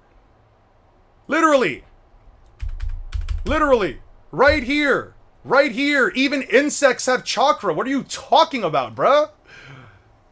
Yes, they had chakra before Kaguya. Everyone had chakra before Kaguya arrived. That's the whole reason why they arrived on the planet, because the planet had so much fucking chakra. But you said chakra can't flow without a chakra network, but it wouldn't work on physical things. But it worked on physical things and you could not. What the fuck are you talking about? It works on physical things. You're telling me manipulating water style around you to turn into a giant water dragon? Yeah, sure, it affects the elements. Who gives a shit? Chakra can't flow. That doesn't mean chakra is flowing through it. You're just using it to manipulate. That's why they never say... Literally, I just showed you a panel over here that says chakra flows within the chakra network. And Jiraiya then later states... Where the fuck is it? Right here. Oh, no. These were the wrong... I had to do it from the manga. There we go. Okay. I don't care about any of this shit with Lee. What about this one? Did we already download this one? We did. Give me 1 segundo, please. Give me 1 second. Yeah. Okay.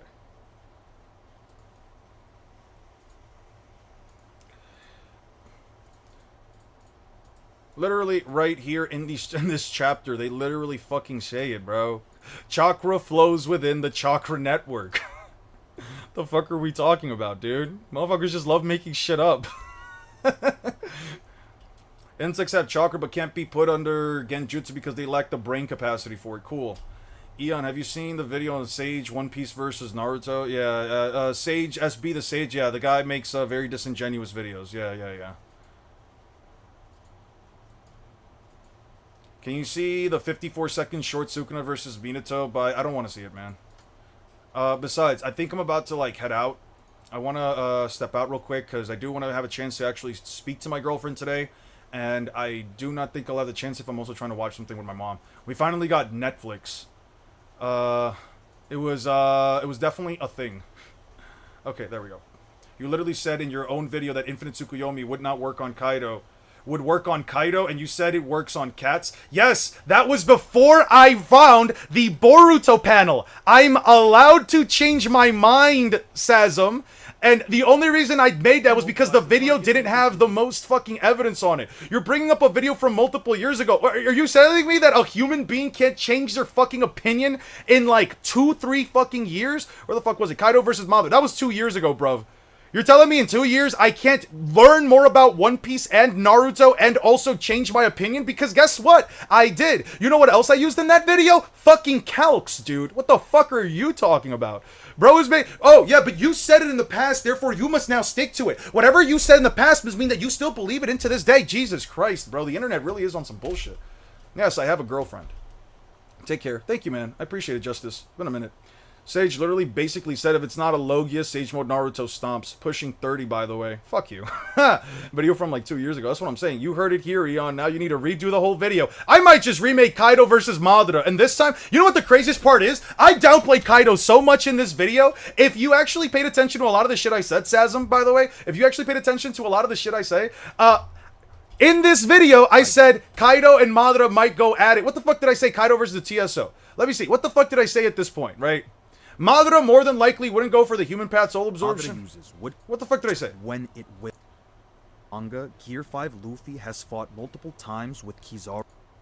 Consistent win condition, you'd have to plug a You think Madara can overwhelm Kaido with enough jutsu that can't really hurt him, or aren't fast enough to even land if they can? If Kaido has future sight active, I don't think. Yeah, all that crap. You know what? I'm gonna tell you straight up. You know what's crazy?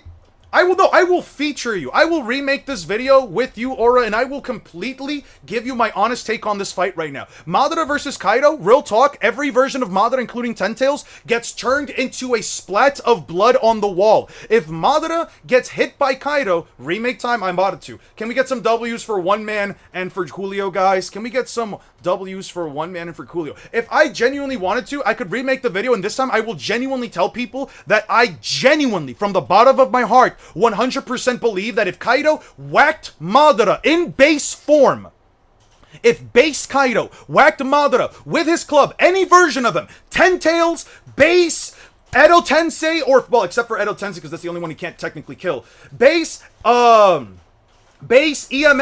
or Rinnegan Madara, he would turn him into a splatter of blood on the wall. Madara does not have the durability feats to even make me believe he can tank a hit from base Kaido, let alone hybrid Kaido or V2 hybrid Kaido. Yeah, no, I'm gonna be so straight up. Bring up a video from like 2 years ago, a video that I've said many times before I have completely changed my opinion on. Yeah, not a very good argument, man. Brawlhalla X Shrek. Is Brawlhalla still a fucking game, dude? What the fuck, dude? Sneeko's crashed out on Myron Gaze. Kinemon literally couldn't kill Kinemon. Do you think he would work on Madara? Yeah, no, he didn't. It's not that he couldn't. He didn't kill Kinemon or the other samurai. A guy not killing another guy doesn't mean he couldn't kill him whenever he wanted to, especially when he was literally standing there for a while and even let Luffy walk up to them in order to have some words before they sent him downstairs. Don't sit here and give me some bullshit, dude. Kaido choosing to not kill them is not indicative of him not being capable of doing it, especially when he was standing there with no more damage on him, and he was basically just like, oh, you're walking up to them? Alright, shit. Yeah, he could have killed them at any point. Oh yeah, no, he just lets them all just lie there. Yeah, couldn't kill Kinemon. Come on. Disingenuous garbage argument. And by the way, Unlike Madara Uchiha with the full power of the Ten Tails, I could unironically argue that Kinemon can deal more damage to Kaido than Madara Uchiha could ever hope to. You unironically could not prove to me under any facet of actual feats or statements that Madara Uchiha could even remotely hurt Kaido the Beast, and Kinemon and all those other ugly-ass, fuck-ass samurai could do it. So guess what? I could unironically argue that they would split up Madara like he was a cold stick of butter with hot knives. There you go. The only 30 Eon has 9 more zeros behind it. That's crazy. The Genjutsu worked on the cats, dude. Why not a beast of nature like Kaido? Porque no tiene chakra. Para que ustedes entiendan en otro idioma, porque de repente no me entienden en inglés. Kaido no tiene un... Kaido no tiene un... 1 second.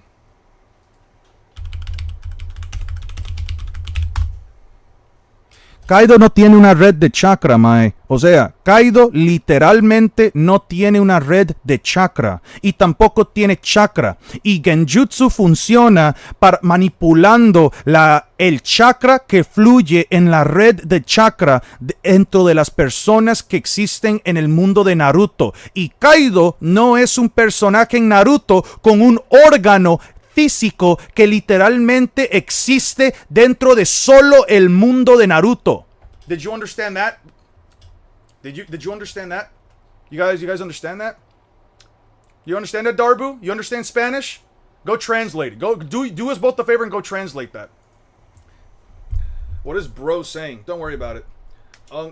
Bro on his ass in multiple languages. Shit. Don't make me replay everything I did. Type it into Google. Don't make me retype everything I just said into Google Translate into Japanese and then speak that shit out for you straight up on mic. I will do it too, bro. Make verse scaling video and point out how people or use only one line of logic for One Piece and then don't apply it. I was thinking about it, bro. Pretty sure Kaido has stamina. Fantastic. Kaido has stamina. Yeah. That nearly indomitable stamina that was fighting for an entire night after fighting for an entire night with a character. Put up the fact that Kaido needed his dragon form to take out mountains while base Madara using Susanoo that did that effortlessly. Bro really said Madara did this effortlessly. Are we really being disingenuous? Have Naruto power scalers really brainwashed you so hard that you believe that this feat right here, read this to me. Uchiha Madara shall also respond with full power. Bro said casually. Bro said effortlessly from Madara, even though this is quite literally him saying that he's gonna use. Bro, somebody debate Aura. Yo, as a matter of fact, here. This is what I'm gonna do for you guys. I'm gonna put out 5 invites. To the debate server. You guys can debate Aura or myself right now on whether or not Kaido is mountain level. What is Kaido doing to Madara's Limbo clones in Planetary Devastation? Blasts right out of Planetary Devastation with a Blast Breath, a Demolition Twister, forces his way out of it through brute force because Madara's Planetary Devastation Madara A does not have a single Planetary Devastation feat. Ten Tails Madara B has no way of even remotely proving that his Planetary Devastation is anything more powerful than Hagoromo's. Oh, and C, and most importantly, and this one's my favorite, Madara's Limbo clones can't hurt Kaido. Did you not look at the 2011-24? I don't give a shit about those. 2011-2014 people were not good at power scaling. Back in 2011 and 2014, motherfuckers were actively arguing that calcs were the best way to go about things and everyone was using calcs, bro. Do not even remotely sit here and tell me that to look back at some fuck-ass forums from a bunch of people that were basically not even decent power scalers by today's metrics. Yo, motherfuckers are really out here telling me to look at an old forum. What do I give a shit about some old head power scalers and what they have to say? As if those motherfuckers are gonna give me any better arguments than the garbage you guys have been trying to feed me for the last 3 years. Very good idea of how to properly scale Madara. How do you properly scale Madara? Tell me real quick. Yo, do us both the favor. Actually, matter of fact, do us both the favor. How powerful is this attack? Tell me how powerful this attack from an objective standpoint. How powerful is it? Go ahead. Tell me. What are you going to say? Mountain level? It's a mountain level slash, isn't it? He simply swiped away a couple of mountains from what? A distance. Cool. Fantastic. How fascinating and interesting. Wow. He swiped away a couple mountains. Wow. I am so impressed that Madara Uchiha, of all people, has the capacity to swipe away a couple of mountains, right? Oh man. Yo, you want to know something funny? Here is Horty Jones casually throwing a droplet of water. Not a giant Susanoo, not his full power, no, just throwing a droplet of water that goes through multiple fucking mountains, through corals that are larger than 300-meter tall krakens, all the way to the other end of a fucking island. Show me something more impressive than that in terms of a physical raw strength feat. Do me that favor. Do me that kindness. Oh, let's go to pre-time skip. You know what? Somebody brought up Gecko Moria. Let's go back to pre-time skip. Show me a better feat in all of Naruto from a physical standpoint where a character has the capacity to split an island with the force of their punch. Do me that kindness. Go ahead. Do me that kindness. Do me that favor. Show me a character that can split an island with a punch. Oh, what is this art style? Oh, look at that. The entire island split apart. Wow. Oh my god. Oh my god. This is why people call me the biggest Glazer in all of One Piece, and I take that shit as fucking pride, because it's not glaze. It's me showing you in real active time that mother is pee pee poo poo little mountain slashes. Oh my god, he slashed some mountains with his sword at full power. Ooh. Oh, incorrect. Isn't island size? Right there. Entire island split apart. Right there. What are you even doing, Kaguya, teleporting them to another dimension? And who gives a shit about those shitty-ass dimensions? You know how many One Piece characters can fly? Oh yeah, that's right, because in Naruto, you have to open up the 8th gate of death in order to kick off the air, when One Piece characters can just casually do that shit in pre-time skip from superhuman training. Like, are we really doing this?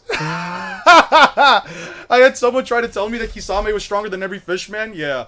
Imagine this. Guys, I don't know. I might just really be one of the best power scalers out there, because every time that Naruto fans, I might genuinely just be a better power scaler than every single fucking Naruto fan, because it really just comes across to me like Naruto fans just overestimate everything that they do. So you're bringing up an island statement when I had Madara say that he could smash all things in existence. Ah yes, a guy who literally splits an island, and then another character completely separate from the guy says the entire island split apart shouldn't count, but Madara Uchiha saying that he can smash all things in the universe and then can't smash the fucking 1,000-arm cannon somehow means that he's universal, right? Because guess what? Let me show you something. This is the statement that you showed me. This is the statement, right? And let me show you what completely and utterly debunks this little narrative of yours. I'm about to do you a kindness and tell you to, and show you why you should stop arguing that. Because this fucking thing that isn't a universal entity fucking destroyed it. Oh, look at that. Look at these fuck-ass perfect Susanoo blades. Look at all of it getting slashed down.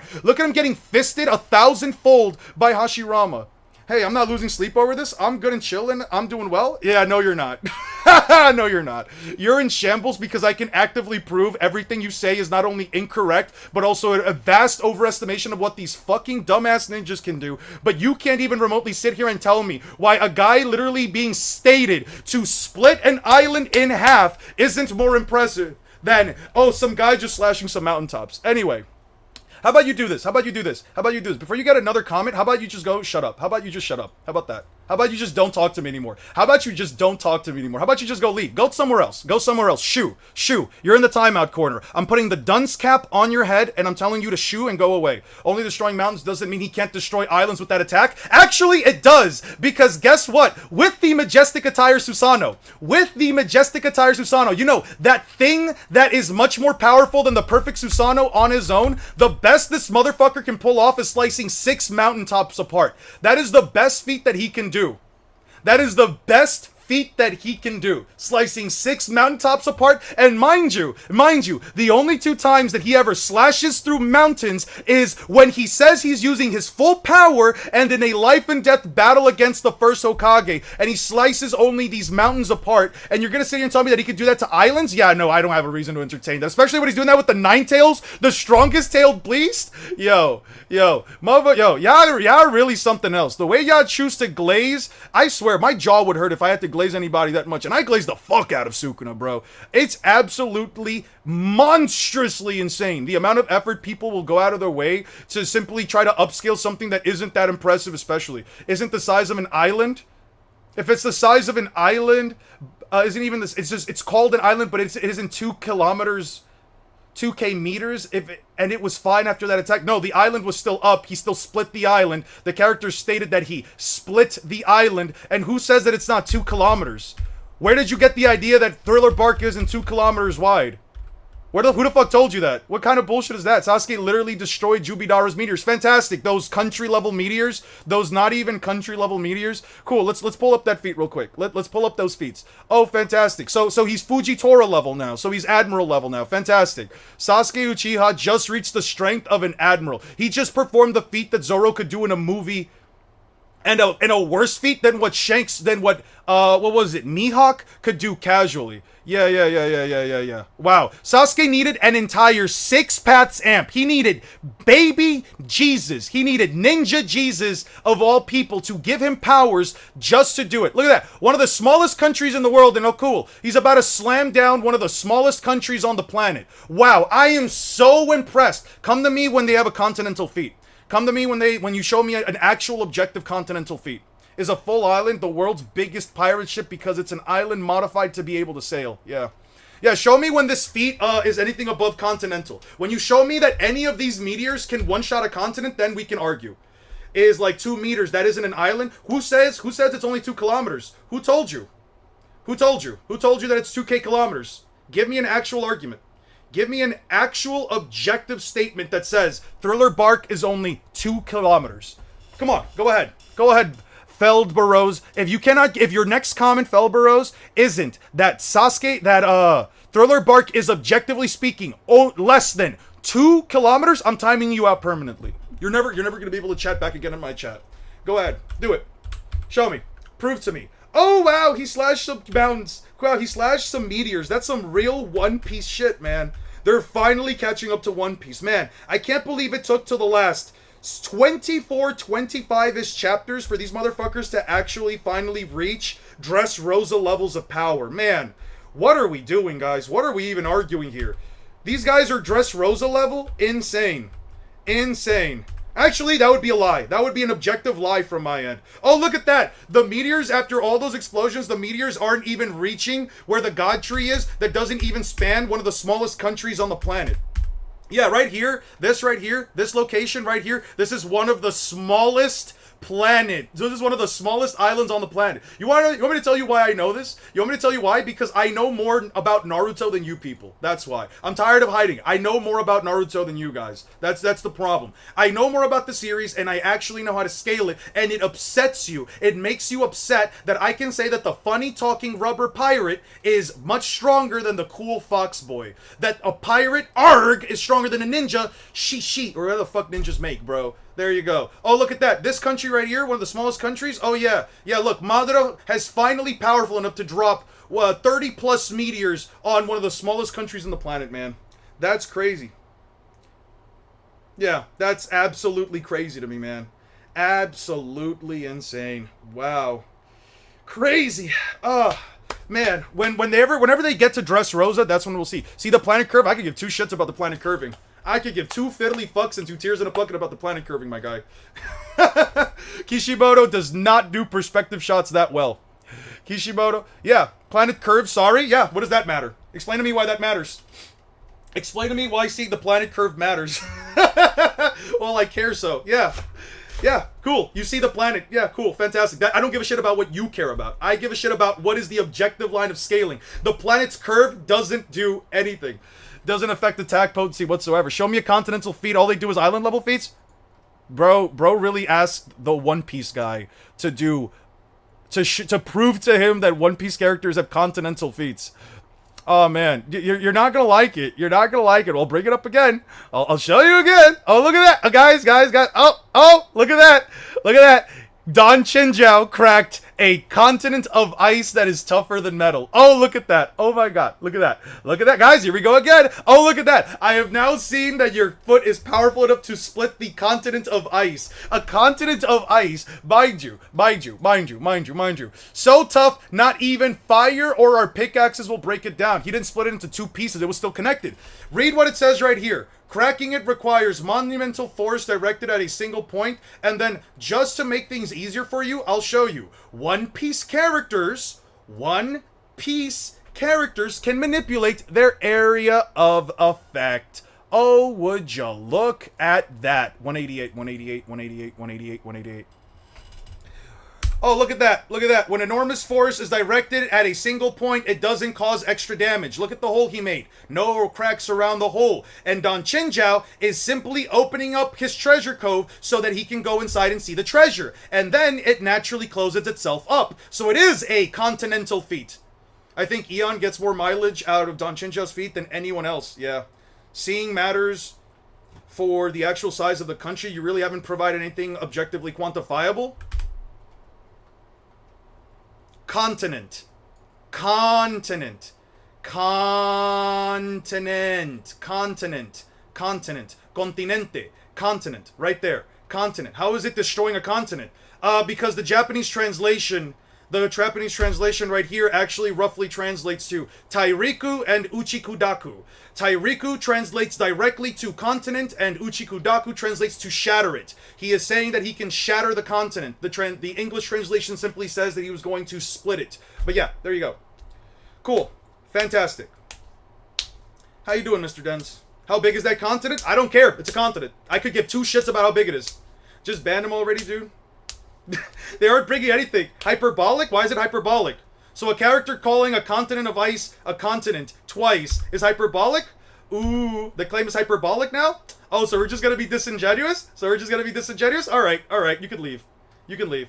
Go away. Go away. Go away. You're no longer here. Yep, you're gonna be disingenuous. You are not worth talking to. You are a waste of time, a waste of space. You're not going to stick around in this community if you're just gonna be disingenuous. Go away. Shu, please, in the corner with you. How big are continents in Naruto then? You want me to show you how big a continent in Naruto is? You want me to show you how big a continent in Naruto actually is? Let me show you guys something even funnier. Let me show you guys, so you guys see this whole place, right? Let me show you guys something even funnier. Something that can prove that it's even a continent. Bro actively lying to himself, saying that a continent is not a continent because he doesn't like it to be a continent. So you see this location? This is the same location that I showed you guys before. It's just a different map from the first 10 chapters. For most countries on this continent, the ninja villages serve as the military force.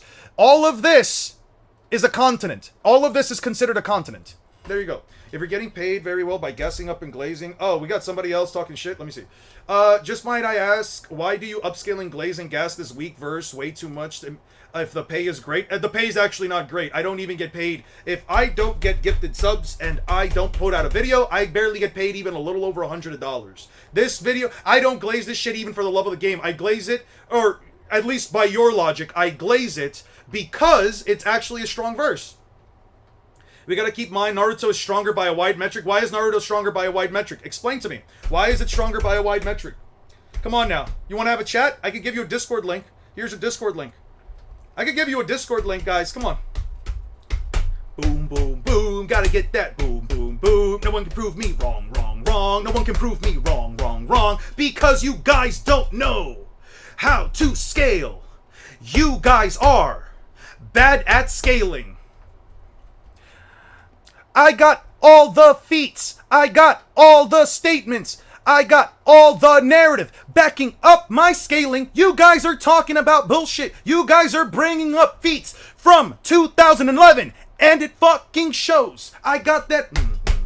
Gotta get that. So they come up and band with you? Nice. No, I don't give a shit about what anyone else here says. Them right now, as long as it's you and me talking, them right now, I don't care about what anyone else there says. At the end of the day, the fact is, blanketed, if you want to have a discussion with me, bad at reading is more likely. How am I bad at reading? How am I bad at reading? So this right here isn't a continent then, right? So this that I'm looking at right now, Dumb and Dumber Naruto fans, do not call them dumb. What we're not going to do is call them dumb. What we are not going to do is call them dumb. I'm not going to have you sit here and insult anybody. There you go. We're not doing that. Man, imagine calling somebody bad at reading because you can't actually disprove them. You can't actually make a good argument, so you have to sit here and attack them personally. That's crazy. If you're getting played for glazing a weak verse like One Piece, I do the same, but Naruto has and always been more hack strength based verse like Bleach. So Naruto's a more hacks based verse, but what are their haxes? What are the impressive haxes in Naruto? Kamui, Amino Minaka, what else? What else is a good? I'm gonna get jumped. You're not gonna get jumped. I'm literally the last person who does that shit. I never let anyone else into the voice chat if I'm having a singular discussion with somebody. You can sit there and simply have a discussion with me. I will ask you maybe 3, maybe 4 questions about Naruto scaling. You can answer them all you want. I promise you. There is no one here that is going to be in that call but you and me. I will mute chat. I will put chat away. We're not noodles, bro. We're not noodles. We're not the noodles community. We're not, I don't know, any of those other toxic power scaling communities. I don't attack people. I don't insult them. I don't have people get jumped by multiple people. It's crazy to me that, and you know what's funny? You say, every single time every single time that I offer to have a one-on-one discussion with anyone, you guys always do the same thing. You guys always say, oh, I'm gonna get jumped in chat, it'll be like 50 people versus one, all that garbage, and I keep telling you guys, I say it every time, but it'll only be you and me. I'll even make it a private voice call so literally nobody else can join, and if anybody else says a fucking word, I kick them out of the chat. But nah, you won't take that. But here's the reason why you won't take it, because you know for a fact, Blanketed, you know for an objective fact that as soon as you and I start having a discussion, I will break down every bit of logic that you have, and you won't be able to make a serious fucking argument. I don't need anybody else to help me. I know One Piece and Naruto scaling well enough to know that everything I can say, I can back up, and there is little to say, and any kind of glaze or bullshit that you want to say is not going to be backed up. And if you try to break up any arguments, you're going to reach the conclusion where eventually you're going to be like, well, I wasn't prepared for this. I kind of just joined on a sporadic thing. I wasn't referring to you. I was referring to Naruto. It's my bad, bro. My bad. My bad. I don't know. I'm on red right now. I'm really sorry, Nicholas Jenkins. I'm really sorry about that. I'm really sorry about that. The last guy you timed out wasn't referencing to you about the reading stuff. I got it. I didn't time him out. I removed the comment from the guy who called Dumb and Dumber Naruto fans. I'm really sorry about that, Nicholas, if I referenced you. That's bad on me then. That is really bad on me then. Eon won't jump you. We're not the Sage community. Just arrived and lack of contest, but soul ripping seems pretty busted. Yeah, soul ripping's fine. Fantastic. That's 3 haxes. That's 3 haxes so far. What other haxes does the Narutoverse have?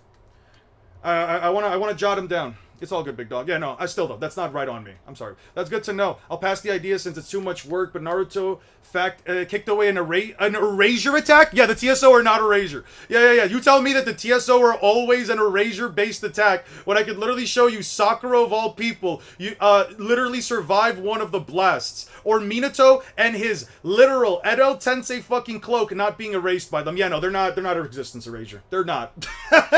Yeah, they're not existence erasure. But anyway, also the fact, Blanketed, that attack is fucking slow to all hell because I can unironically prove that it's not even light speed. The TSO are a weak-ass attack. Reflection, Omnipotence, oh how funny. We have to go to Shinjutsu. We have to go to Shinjutsu and we have to go all the way to Boruto in order to talk about hacks. Cool. Fantastic. Sure, throw in Sukuna Hikona. That's like, what, 6? We're at 6 right now? Amino Minaka, Reflection, Omnipotence, Sukuna Hikona, Kamui, what else? What's another hacks? What's another hacks that they have? Come on now, keep bringing them up. What's another hacks that they got? Since Naruto fans like to bring up in IRL stuff and inject it into One Piece, Australia is the smallest recognized continent, so by that logic, at minimum, Don Chincha can split a 3 million squared mile landmass. Look one of them up that Minato did when Obito used the TSO from his hand to eradicate him. Look what one of them did to Minato. What? The one that blew up? Fantastic. Yeah, it blew up. That's all it did. It blew up. That cool. It blew up. That's all it did. Who gives a shit? Who gives a shit? Oh yeah, the power to blow up an entire forest. Oh man, One Piece characters and their beyond continental durability are gonna worry about some forest destroying TSO. Oh man. Oh geez, oh god. And before you said, oh, who says it destroys the forest? I got you right now, Big Chief. I got you right now. Here, let me show you. Let me just back it up for you real quick. Right here. Can usually high form density, blah blah blah blah blah, encompassing all 5 chakra natures. Although each is the size of a fist, hidden inside those orbs is the power to easily obliterate an entire forest. Fantastic. You're telling me that obliterating a forest is going to do anything to One Piece when the characters have far been beyond forest level? Since you didn't answer me, how are they dealing with Kaguya's Amino Minaka? All you said is they can fly. Yes, they can fly. That's it. That's all they need. They can literally fucking fly. That's all I need to argue. What are you talking about? That's literally how Naruto countered the lava dimension. As far as the ice dimension goes, they can just use their powers to bust right out. Anyone with greater physical strength could likely also bust right out. We're talking about the acid dimension. No arguments for the acid dimension because the acid dimension showed up for a single fucking panel and it was some acid coming right out of it. You can't even argue anything for the acid dimension in the first place. The gravity dimension pulled all of them down, and if you want to go with some IRL bullshit like in Naruto, like you guys have been trying to do with Naruto, the One Piece planet being so much larger than the Naruto planet would mean that its gravity is greater. If you want to go with some bullshit argument, we can say that a gravity is greater, therefore Kaguya's gravity dimension means nothing to me, and the base dimension does nothing. You essentially have 2 arguments with the lava dimension, which, mind you, Kaido could literally survive being engulfed in lava, along with Big Mom. As far as we're aware, they're probably still alive. Kaido's Flame Dragon Bagua was also made out of as hot as magma, so were King's Flames, and oh, guess what? They were just dealing with those attacks, no issues. And as far as ice, Come on now. We've seen enough ice characters. As a matter of fact, I would love to see Kaguya try to break out of Ragnir's ice. Yeah, no, they don't do shit. Yeah. Sealing Jutsu. Oh, fantastic. Random unnamed sealing Jutsu that would have to catch the target who's faster than light speeds. Meaningless. TSO. Not really that impressive of a hacks. KCM Cloak is not a hacks. Nature Manipulation is not a hacks. Summoning Jutsu, I would call that a hacks. Genjutsu, sure. Random fucking Genjutsus that don't even remotely matter because they don't work cross-verse. Shadow Clones is not a hacks. Rasengan is not a hacks. Forest Jutsu is only a hacks as far as absorbing chakra. Kaguya's powers, Kaguya has exactly 3 powers that are a hacks. Swapping dimensions, creating portals, and the all-killing Ash Blown, and I guess the ETSO if you want to count that. So that's 4 on it. So that's 4 of them added. Dust Release is a hacks. Cool. Fantastic. Cool, fantastic. So your entire verse gets stat checked. Is larger? Yeah, having multiple satellites floating around it, one of which can be seen from one of which has its own gravitational pull that can rip planets, can rip ships right out of the actual right out of the planet's gravitational pull. Yeah, it's not bigger, right? Having 10 to 20 million islands, or even our own planet, which the Naruto versus world is modeled after, only has about 900,000. And Naruto's planet, especially if you want to argue that one continent is the whole thing, would definitely mean that it's definitely has way more islands than that. I don't know, man. Really hard to argue this. Didn't Luffy just get bodied by a sword user other than Mihawk? Mifune over Luffy? Ah, yes. Everyone's favorite. Luffy got stabbed by a regular sword that has no special abilities. It's funny he named them abilities, but One Piece has more hacks than both Bleach and Naruto together. Yeah. We literally have Tree Admiral who can actually just absorb people's life force. Yep. He's debunking Naruto characters being universal. I don't have to debunk Naruto characters being universal. That's not the debunk per se, but yeah. Kaguya can literally merge with nature. Yeah, fantastic. What is merging with nature gonna do for her? It didn't do anything to Naruto. It just slammed him. What did it do against Naruto? You motherfuckers have such a wonderful way of wording things, but it never does anything. Oh, look. She basically just made a bunch of spikes. Wow. What an impressive way of merging with nature. And you know what Naruto did to break right out of it? He just used Boil Release to give himself unparalleled physical strength. You know who has unparalleled physical strength? One Piece characters. Because unlike Naruto characters, they don't need Haki to physically amp themselves. Eon using Naruto fan logic, since they scale Kaguya to Universal, can't we scale to pre-time skip Luffy to Universal due to Blueno and Luffy to Multiversal and Whole-Cake Island due to Montour's Infinite Universes? Yeah, we could totally do that, but I don't have to. Yeah, terrible arguments all around. And they can't do anything against her? Yes, they can. All you did was state some bullshit argument which doesn't even matter? Oh, no it doesn't. But it does, though, because they can physically overpower this weak-ass ice. She only wanted to steal his chakra, and yet all she did was just literally... Okay, and let me ask you this. What else could she do with combining with nature? Because you only have a single thing to argue, and it's that she could maybe make some spikes come out and slam them. Cool, so we're going to argue that this unquantifiable ice is somehow a problem when there is ice in One Piece that is tougher than metal and pyre. That is so tough, pickaxes and fire can't scratch it, and characters in the mid-tier can literally shatter it with a single attack. Yeah, okay. I'm going to sit here and entertain that. Fantastic. No dog shit argument. Not really helpful. Yeah. Yeah. Bro's really making up bullshit. Oh, and as far as Kaguya losing, any internal destruction punch that destroys her head. There you go. I don't believe she can survive having her head being blown off. I do not have a single reason to believe she could survive having her head being blown off. But anyway... That's been lovely. Alex, real quick, can we get some W's for one man giving us a gifted sub, a gifted membership? And Alex, what argument do you have for One Piece going back to their own world? I don't have to argue that they go back to their own world. I just have to argue they can beat her. That's it. That's all I need to argue, mind you. That they can beat this bitch. And funny enough, I have plenty of characters that can hit her way harder than Naruto ripping out her arm with his country level fucking stats. Naruto and his country level scaling, his maybe even continental scaling, rips out one of her arms. I promise you, I can easily argue literally anyone in One Piece above Don Chinchou and Don Sai could literally rip her to pieces. Yeah, unironically. Can I gift you a particular viewer? No, not a particular viewer. I'd be more than happy to have that topic. Yeah, you can have that topic with Aura if you want. Man. Or is it random each time? It's random each time, dude. But anyway, guys, Luffy has no method for water style. Name how many, I want you to name right now how many water styles actually force the person to be engulfed in a body of water. And I want you to name how many characters can perform those. Because right now we have Zabuza with the water prison jutsu and Kisame with that giant water prison jutsu as well. That's it. Is this Eon? Nah, I fuck with his videos. He makes valid points. Yeah. Well, welcome to the stream. Would you wait for Kage to teleport them, or are they not using, or are they not using their, yeah, are they not using a smooth brain to fight? Yeah. I think Water Prison is about it. Yeah, Water Prison and the giant water dragon shockwave that Kisame made. Fantastic. Cool. Cool. That's it. And Luffy punches Kisame in the face and knocks his head off before they even gets a chance, because if he thought that A and B at almost light speed were too fast, he could 100% speed blitz them. Yeah, I definitely believe that Don Chincha can split Alabasta, which is like the size of Australia. Hacks in One Piece. Croc has just touched you and you die. Sugar touches you and you go bye-bye. Law's whole kid. Doc Q, yeah. Didn't wash up Naruto scale up to moon level dude in a to a moon level splitting dude in a movie. I'm pretty sure splitting a moon is over a continental event. And yet here's the issue with the moon splitting feat. The moon was completely hollow from the inside. They literally have an entire forest, and I think it's a forest or a miniature moon inside their hollow moon. So it's not an entire moon level feat. And most people who calc it still only calc it to continental, so it still doesn't mean anything to me. Fantastic. Prove me that Luffy can bypass Naruto's version 1 War Art Cloak.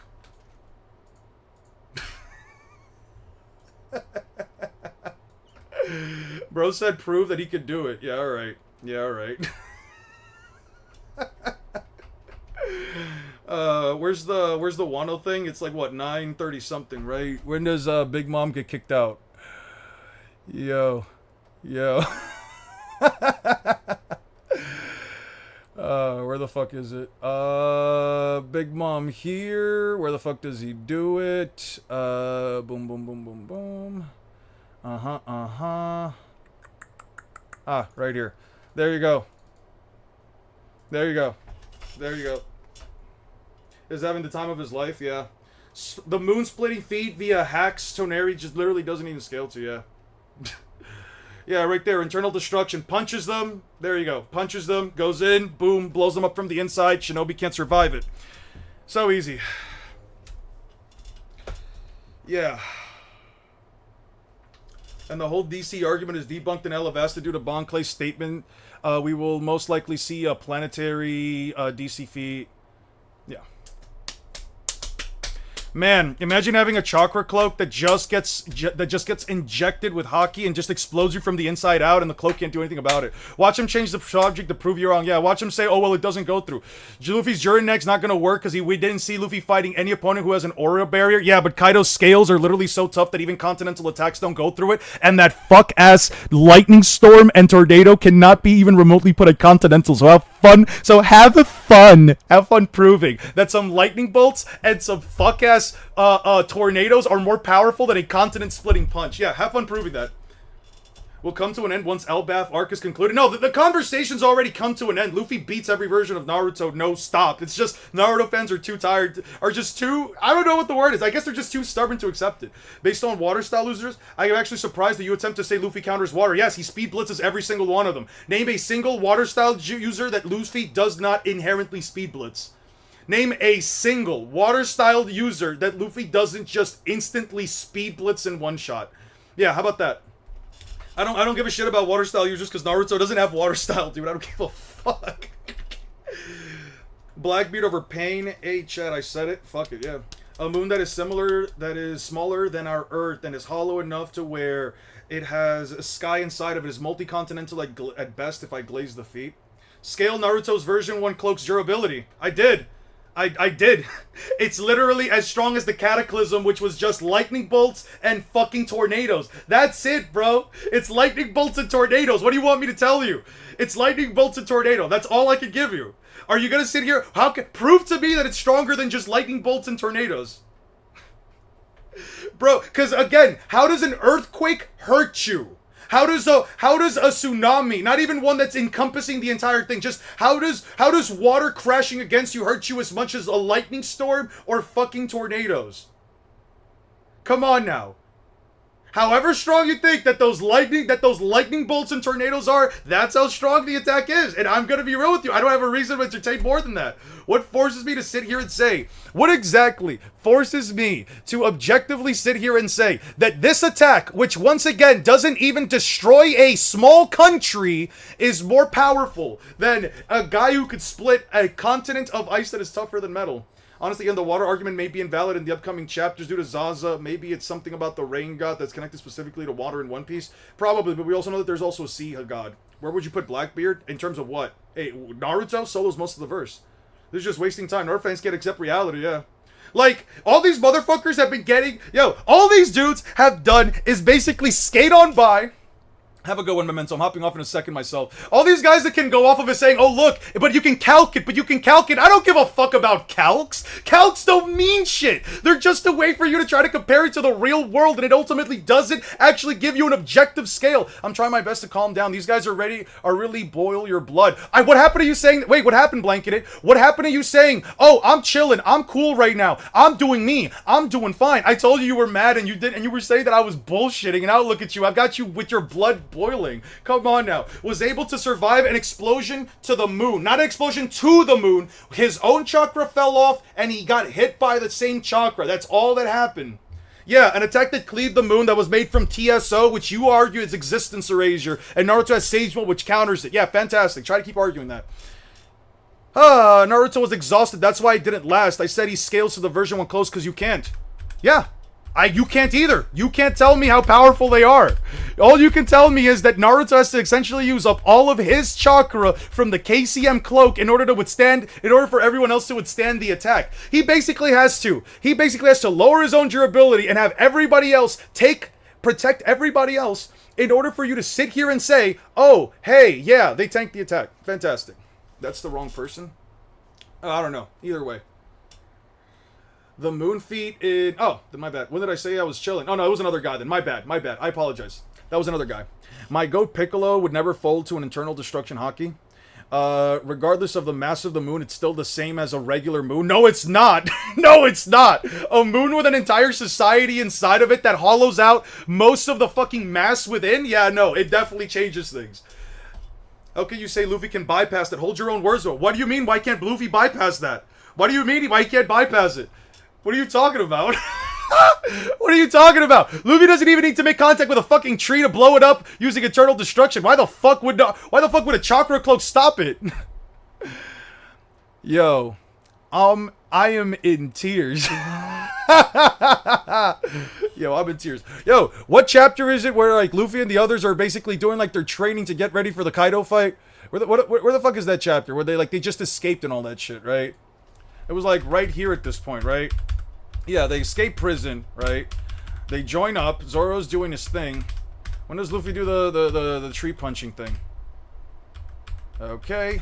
Right here. Yo, look. Luffy doesn't even punch the tree and he's hitting it with internal destruction. What the fuck are you talking about? What's some shitty ass cloak gonna do? Because you didn't provide anything. Don't laugh, dude. I did! It just tanked lightning and tornadoes! How is lightning and tornadoes more powerful than continent-splitting punches? You cannot prove to me that the cloaks can withstand continental amounts of force. So why the fuck would I even care whether or not they can tank anything Luffy throws at them? They don't tank anything. Jesus Christ. Jesus Christ. Dude is dense, bro. God damn. I've explained it how many times already? The perfect defense jutsu. That's what I'm saying, bro. Motherfuckers call the perfect defense to something that just covers your body. So you wouldn't agree that Hope, Naruto, and Sasuke don't scale above the giant tree that can rip out the earth? That can rip up the earth? What, you mean the crust of the planet? You mean the crust of the planet?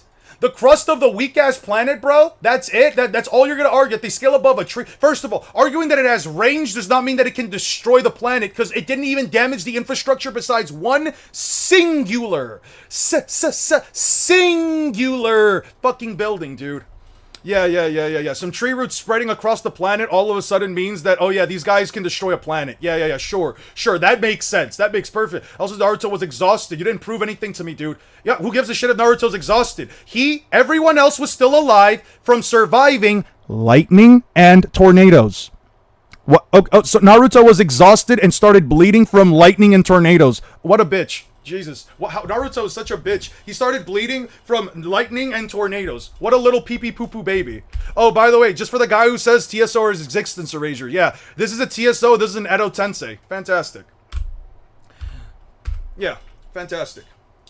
ACLC is confirmed to work differently. Piccolo got hit in the inside of his throat by Goku, who was stronger, and he spit him out. Kept battling. They can hop on VC. No one is going to jump him. A guy jumped before, and it was respectful. That's what I'm saying. I've had multiple people jump into stream before, and guess what? It's always been respectful. A tree is sucking the life force out of a planet. Yeah.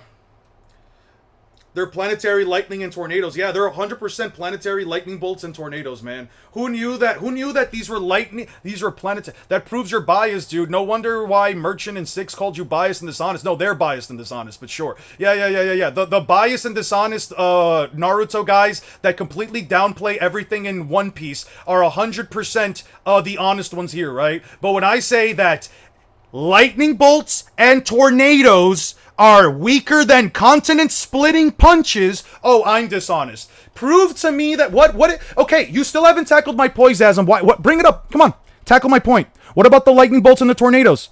You keep ignoring that. Tell me again why I should consider.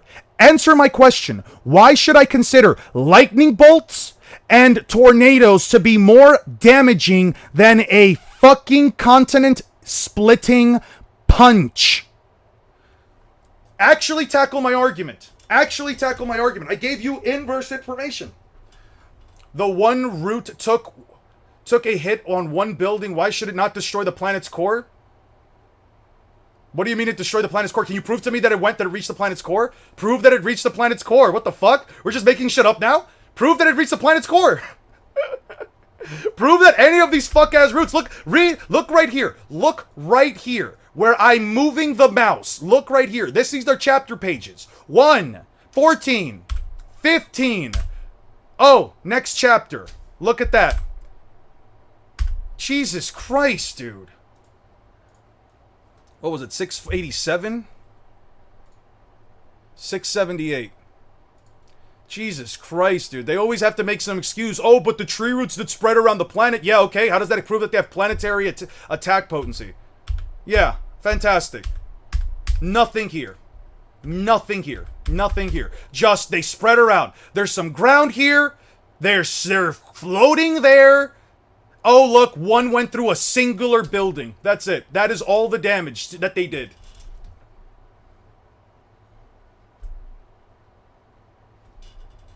No, I'm saying that if they root, it can't be far-fetched to say it can do much worse. Like, okay, you can argue that it could do worse. That's still headcanon. Have fun arguing headcanon. What tornadoes and lightning are we speaking out of? The Ten Tails Cataclysm.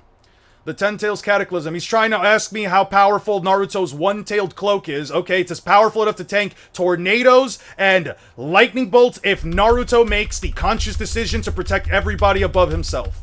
Right here. If Naruto chooses to protect everybody but himself, they're powerful enough to tank tornadoes and lightning bolts. That is it. That's all they can do. That's all they can tank. Tornadoes and lightning bolts. So, Eon, you got the whole Naruto manga saved up in his PC and One Piece? Damn, yeah.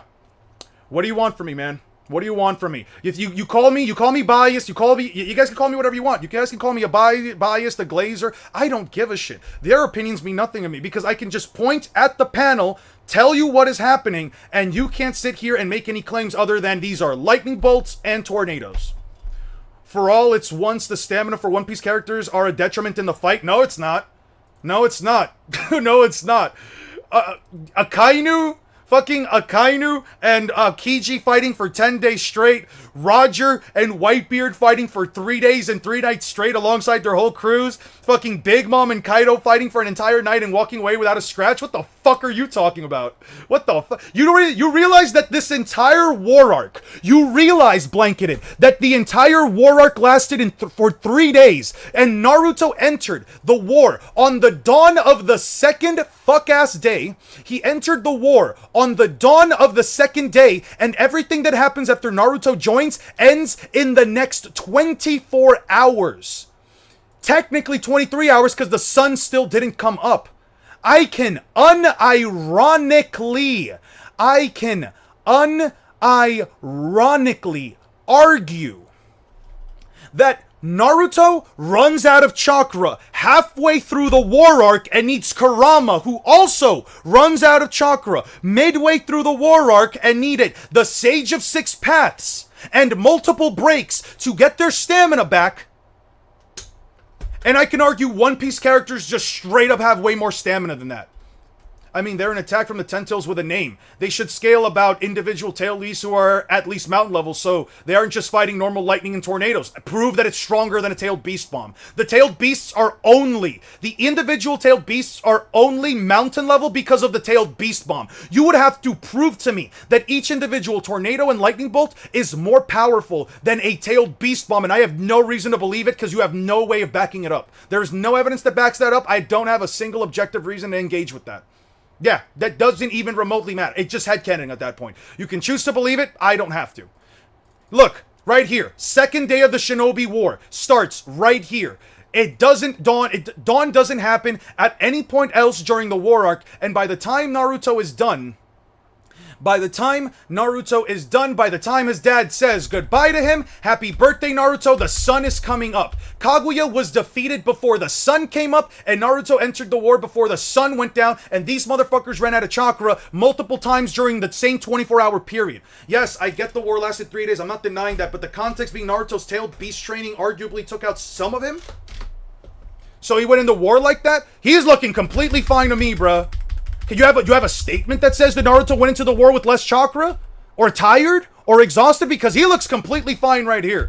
Naruto looks completely fine. There's no mention of him already being tired. None of that bullshit. Like, come on, man. Now this. This is why you people get frustrated with me. Because when I simply ask you to prove the bullshit that you say, all you can say is, well, that's just my opinion. And that's fine. You can choose to believe that Naruto went into the war arc and that the tailed beast training tired him out. I don't have to engage with that. Why do I have to?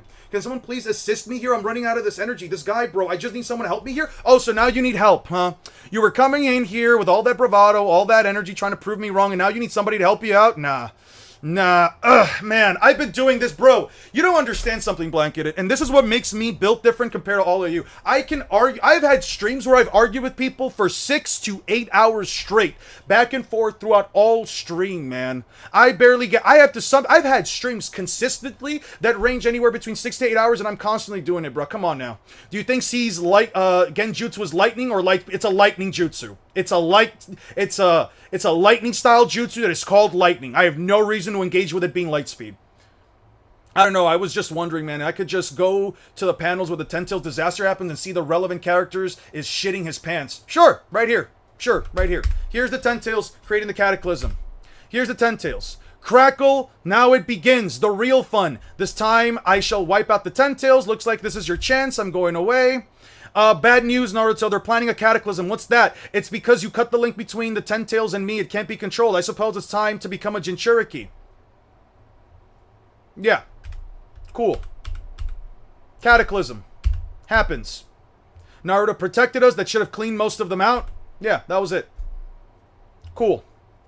Cool. But even if it was you, can't prove it's stronger without enough to reach. But even if it was you, can't prove it's stronger enough to reach continental. Yo, you can't prove it's continental. What exactly proves that this attack is continental? Nothing proves that this attack is even remotely continental. Nothing. No statement, no feat, nothing. No implication that anyone felt this planet across the entire verse. Nothing.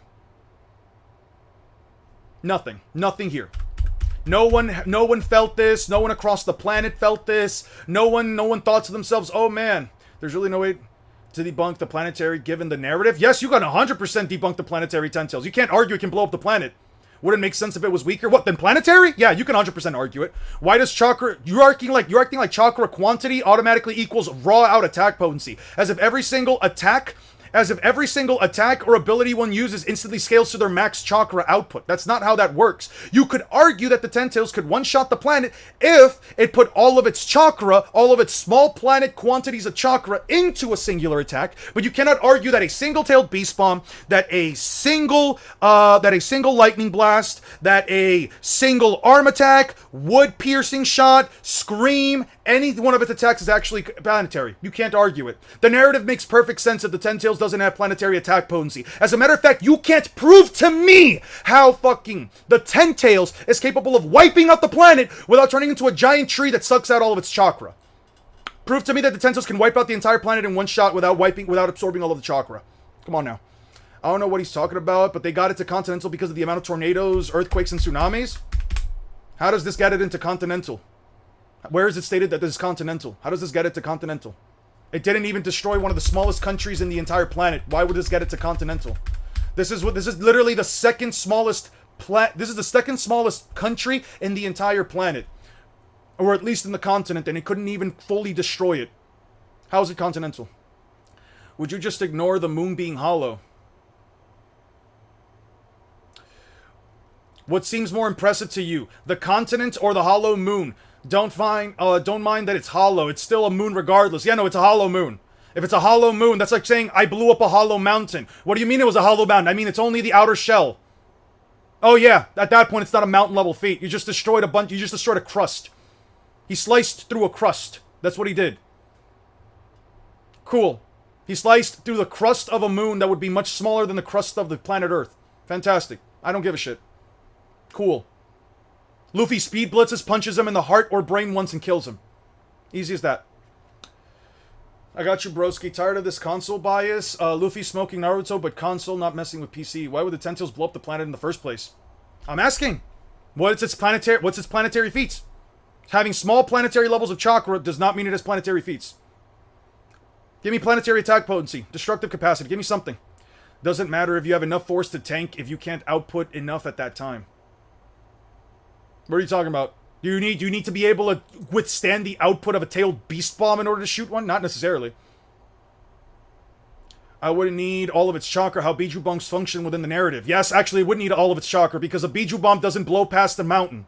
So, and the Ten Tails tailed beast bombs don't blow past the small country. So, again, I need some evidence. I need something.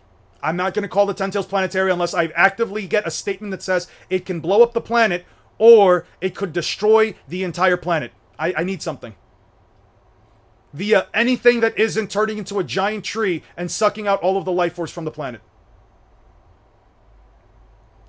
What are you talking about? This country is larger than Konoha. Consistently, every village is referred to as a country. No, okay. I need to show you. Okay, so you just don't know Naruto. You just don't know then. Okay, let me show you. This is the map where the Fourth Great Ninja War takes place. This right here is where the Fourth Great Ninja War takes place. The Shimo Frost region. This right here. This is the second smallest country on the map. In the continent. This is described as a continent by Kakashi and the others during the first 10 chapters of the story, specifically chapter 9. And if you need me to show you why it is not even country level, thanks to Madara Uchiha dropping some fuck-ass meteors, I can 100% make the argument. Where the fuck is the meteor stuff? Yep, right here. Look at that. This is the battlefield of the Fourth Great Shinobi War. The Ten Tails made. This is the explosion that the Ten Tails made. This is the country. This right here. This area. Right here. Can I draw on this? How do I draw on this? Anybody know how to draw on this? Anyway. Oh, I got an idea. Let's open up. Let's open up this real quick. Let's bring this down. Where is it? Right there. Yeah, let's just throw this in here. Yeah. So, let me just do you some kindness real quick, right? Let me just do you some kindness. This entire area right here that I'm about to highlight... give me the brush. This entire area right here that I'm about to show you is the smallest fucking country, second smallest country in the entire fucking planet. And this is all that the Ten Tails was capable of doing. Did anyone stop you from spreading your evil agenda? No, nobody stopped me. To be fair, we don't know how hollow the moon was, so we can't measure. There was an entire forest civilization. There was a literal forest civilization and a literal sky inside of the moon. I don't care how big it is. That shit was fucking hollow, dude. Saying that the whole thing is a moon, I just don't agree. It is a moon. The whole thing, not as quantifiably big as the moon. At least mass-wise. Anyway, Guys, terrible arguments I've heard all around. Terrible responses that I've gotten. You are not getting it. I am perfectly getting it. Not a single damn thing was destroyed within the context of this fight. You know about the ice crystal feat because it had pockets of space below it being treasure just like the moon. You're not saying that that's hollow because I don't care about it. It's tougher than metal. It's literally tougher than metal. The literal constitution of that ice is tougher than metal, and he only needs to destroy what he needs to destroy to open it back up. Because unlike Naruto characters, One Piece characters can manipulate the physical force of their attacks into a single point and only destroy what they want to destroy. So, with that being said, guys, I am heading out. It is 6 p.m. I am heading out. I want to go watch something with my mom. I want to go chat with my girlfriend who just got a rescue kitten. I think they named it Matrix. And I have to respond to my sister. I'm headed to Elite. Okay, so I'll take Danny second. Naming him Neo from the Matrix. Oh, they're going to name him Neo. But anyway, guys, how much percentage of the moon is equal to a continent? Fuck if I know, but everyone seems to argue when they calc it that it is anywhere between the mid-continental to multi-continental ranges, which would still put it anywhere around Dressrosa One Piece. So guys, have a wonderful rest of your day. Please don't be like these Naruto guys that cannot formulate any reasonable arguments and only do is ask questions or deflect their answers. Have a wonderful rest of your day, and I will catch you guys all later. Peace out.